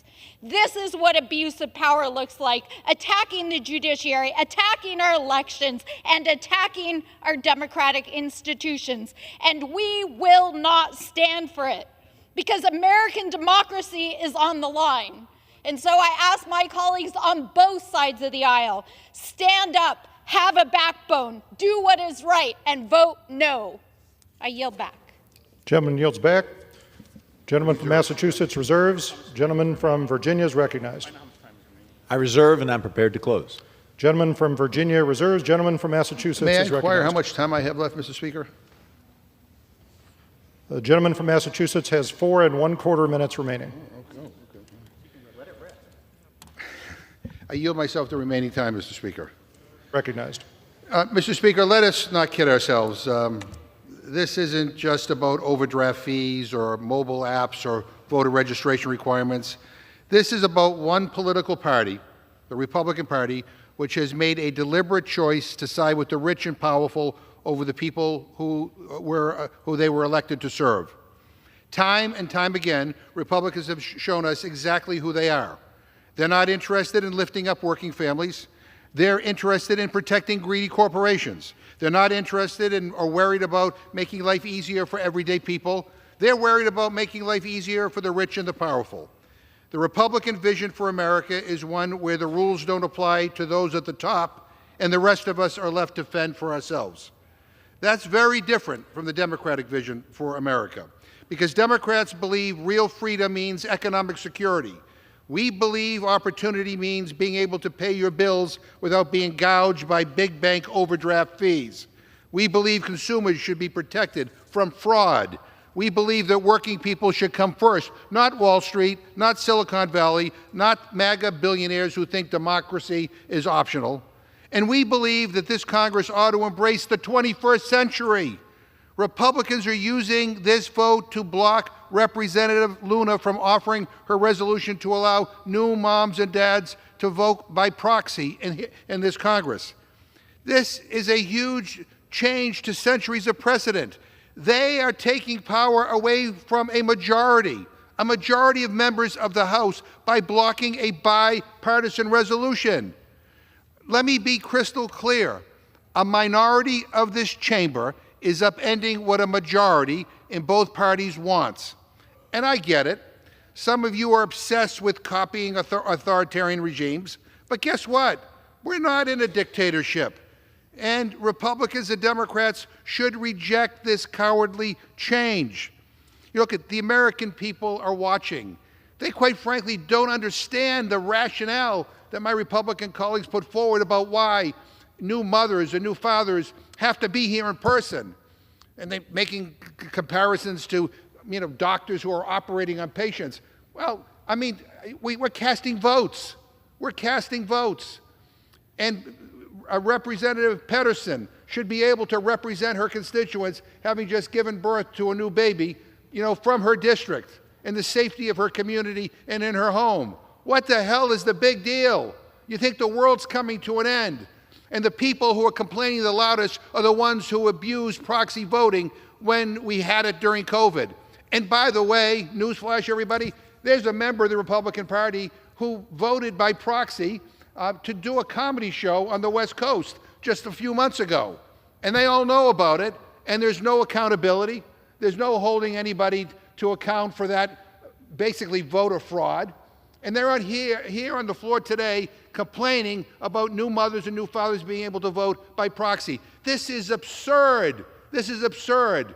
The American people, I know, are disgusted by what they're hearing here today. The American people are watching. I urge my colleagues to vote no on this outrageous anti-democratic rule. I ask my Republican colleagues, stand up, show some courage today, because what you're doing today, what the leadership is doing today, is basically precedent setting. This will come back and haunt you at some point. Don't ruin these precedents. Don't ruin these traditions. Let's build an economy and a democracy that works for everyone. Again, vote no on this rule. I yield back my time. Gentleman from Massachusetts yields. Gentleman from Virginia is recognized. Mr. Speaker, I have failed.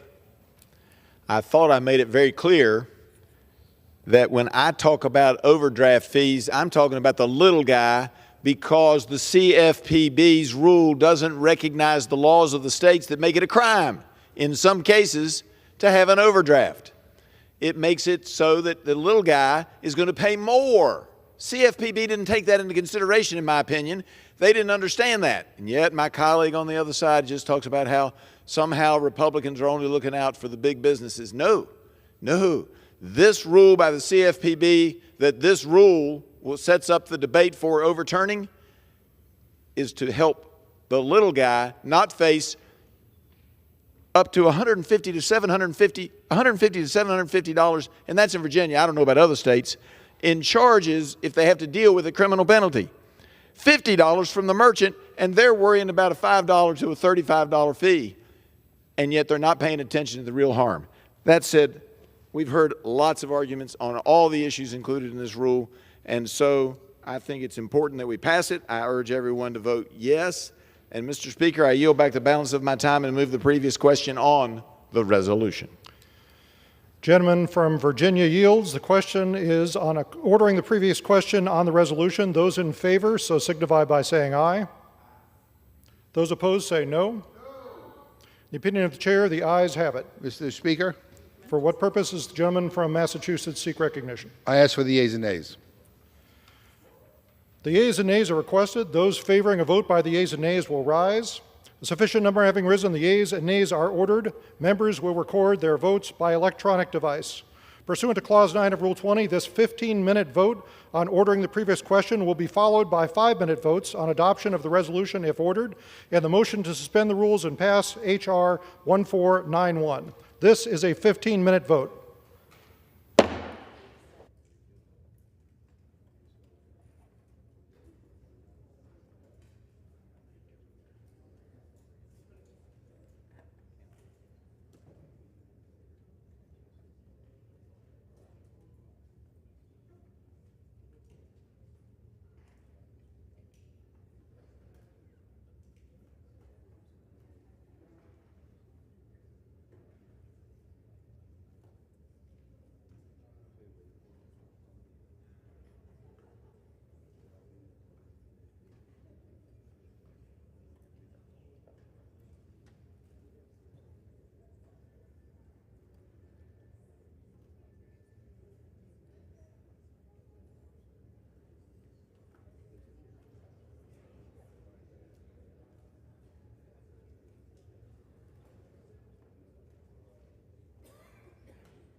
This vote, the yeas are 215, the nays are 213.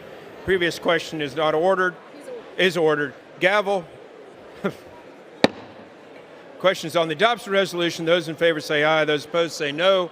Opinion of the chair, the ayes have it. What purpose does the gentleman from Massachusetts I ask for a recorded vote. Recorded vote is requested. Those favoring a recorded vote will rise. Sufficient number having arisen. Recorded vote is ordered. Members record their vote by electronic device. This is a 5-minute vote.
All members voted.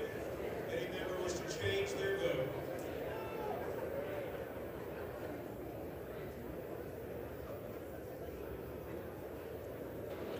So,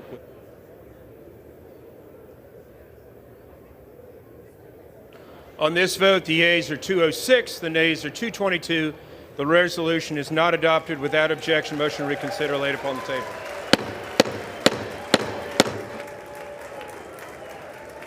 Pursuant to Clause 8 of Rule 20, the unfinished business is on the vote of the motion, Gentleman, Missouri. Mr. Smith, to suspend the rules, H.R. 1491, as amended. The yeas and nays order.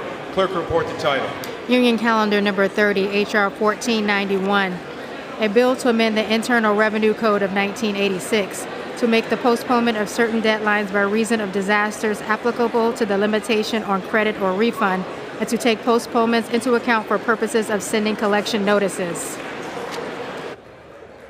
Members who record their votes.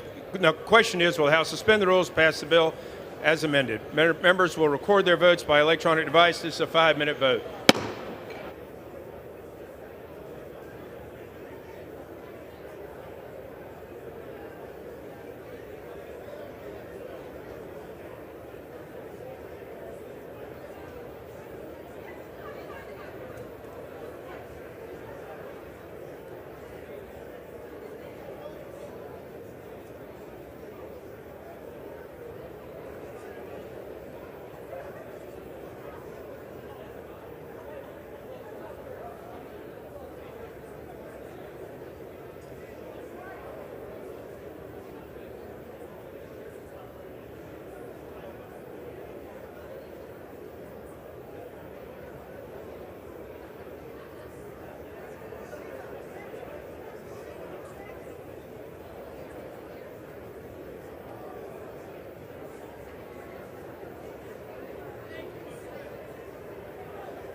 voted.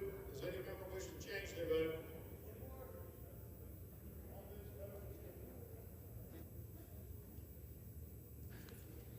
On this vote, the yeas are 423, the nays are 0.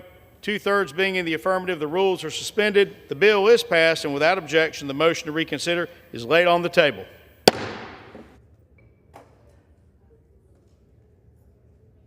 For what purpose does the gentleman from Georgia seek recognition? Mr. Speaker, by direction of the Republican Conference, I offer a privileged resolution and ask for its immediate consideration. The clerk will report the resolution. House Resolution 283, resolved that the following named member be and is hereby elected to the following standing committee of the House of Representatives. Committee on Foreign Affairs, Mr. McCormick, to rank immediately after Mr. Self. Without objection, the resolution is agreed to, and the motion to reconsider is laid on the table.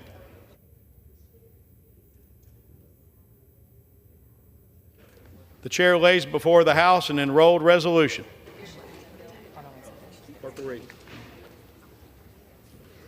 House Joint Resolution 25, providing for congressional disapproval under Chapter 8 of Title 5 United States Code of the rules submitted by the Internal Revenue Service relating to gross proceeds reporting by brokers that regularly provide services effectuating digital asset sales. The chair will now entertain requests for 1-minute speeches.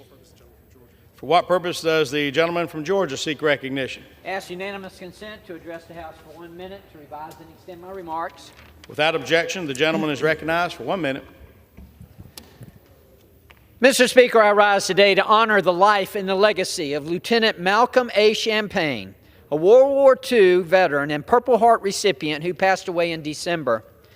As a true patriot, he told his parents on December 17, 1942, "The country is in trouble. I need to go," and commissioned into the Army Air Forces. He serves as a member of the 8th Air Force, which was activated in Savannah, Georgia in January of 1942. The 8th Air Force, commonly referred to as the Mighty 8th, is regarded as one of the greatest air forces in history. On October 14, 1943, the day known as Black Thursday, Lieutenant Champagne's B-17 bomber was attacked and plummeted from the sky. He was captured by the Nazis, but despite injuries, malnutrition, and psychological distress, his spirit remained unbroken. On April 29, 1945, he was liberated after 18 months in captivity. In 2023, 80 years after his service in World War II, Lieutenant Champagne was awarded a Purple Heart at the age of 102. Malcolm Champagne's legacy of bravery, patriotism, and strength will continue to inspire generations of Americans. Thank you, Mr. Speaker, and I yield back. The gentleman yields. For what purpose does the gentleman from Texas seek recognition? Mr. Speaker, I ask unanimous consent to address the House for 1 minute. Without objection, the gentleman is recognized for 1 minute. Mr. Speaker, I rise today in opposition of the so-called SAVE Act. This bill, coupled with the President's executive order on elections, is a crazy and disgusting, thinly veiled attempt at disenfranchising legal citizens from voting. It claims to make it illegal for non-citizens to vote, which we already know is not a problem. But this bill would also disenfranchise millions of Americans who don't even have a passport. Millions of Americans do not have a passport. It also hurts people that were born in rural America, people that were born during a time where births were recorded in family Bibles. This would just really be devastating. It would also hurt women whose legal name does not match their birth name. It would end automatic voter registration by mail, and other reforms many states have adopted, overriding federalism and state control over elections. This bill is part of a long-term effort by Republicans to literally make it harder to vote. And so I urge my colleagues, when this bill comes up, to vote no, because it would be a disaster for America and a disaster for democracy. Mr. Speaker, I yield back. Gentleman yields. For what purpose does the gentleman from Maryland seek recognition? Without objection, the gentleman is recognized for 1 minute. Mr. Speaker, the average American already thinks that you actually have to be a U.S. citizen to vote in a federal election. But the fact of the matter is our laws have loopholes. You don't actually have to be a U.S. citizen in some states, or don't have to prove that you're a U.S. citizen to vote. Now, you know, the straw man is presented that, well, you know, if you get married, you change your name. Well, I suggest that anyone who feels that, just read the bill. It says that an accommodation has to be made in every state for people whose name changed from an otherwise valid proof of citizenship, such as a birth certificate. The bottom line is that Americans expect that only American citizens and not the 12 million illegal aliens who entered under the last administration are going to be voting in federal elections. They expect it. They expect Congress to do something about it. And, Mr. Speaker, I urge Congress to take action and pass the SAVE Act. I yield back.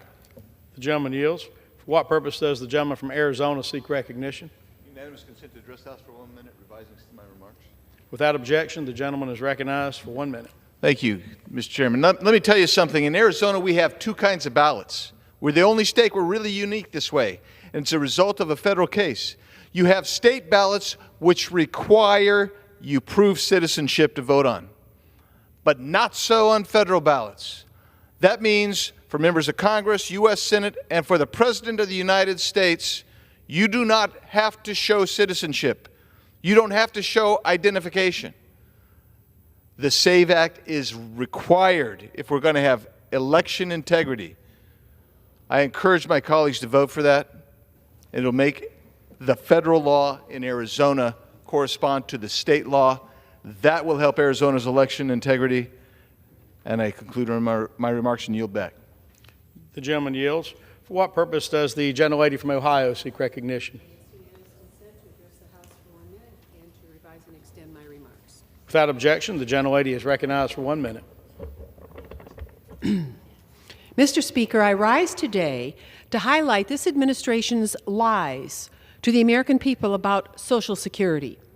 On the campaign trail, President Trump promised to protect your hard-earned Social Security benefits. However, now he has sent trickster Elon Musk and his flim-flam government agency DOGE after the Social Security database.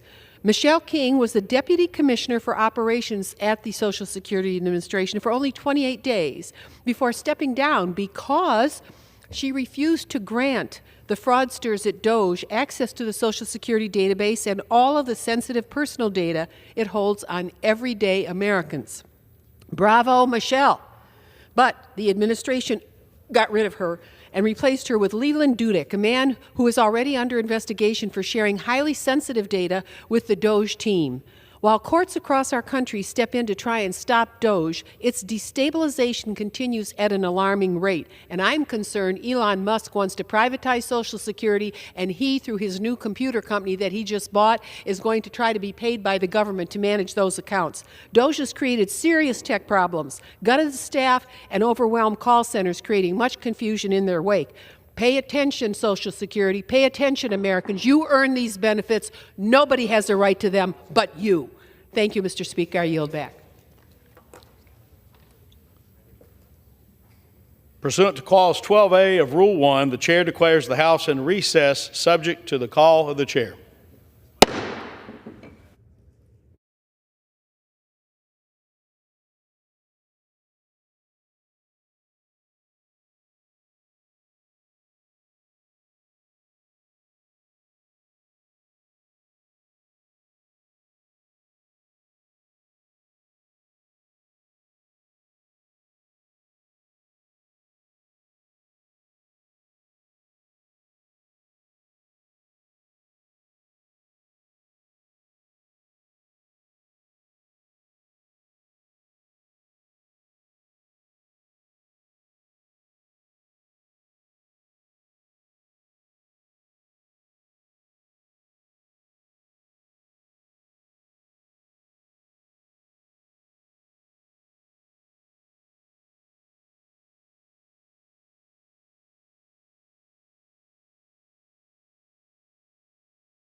The House will be in order.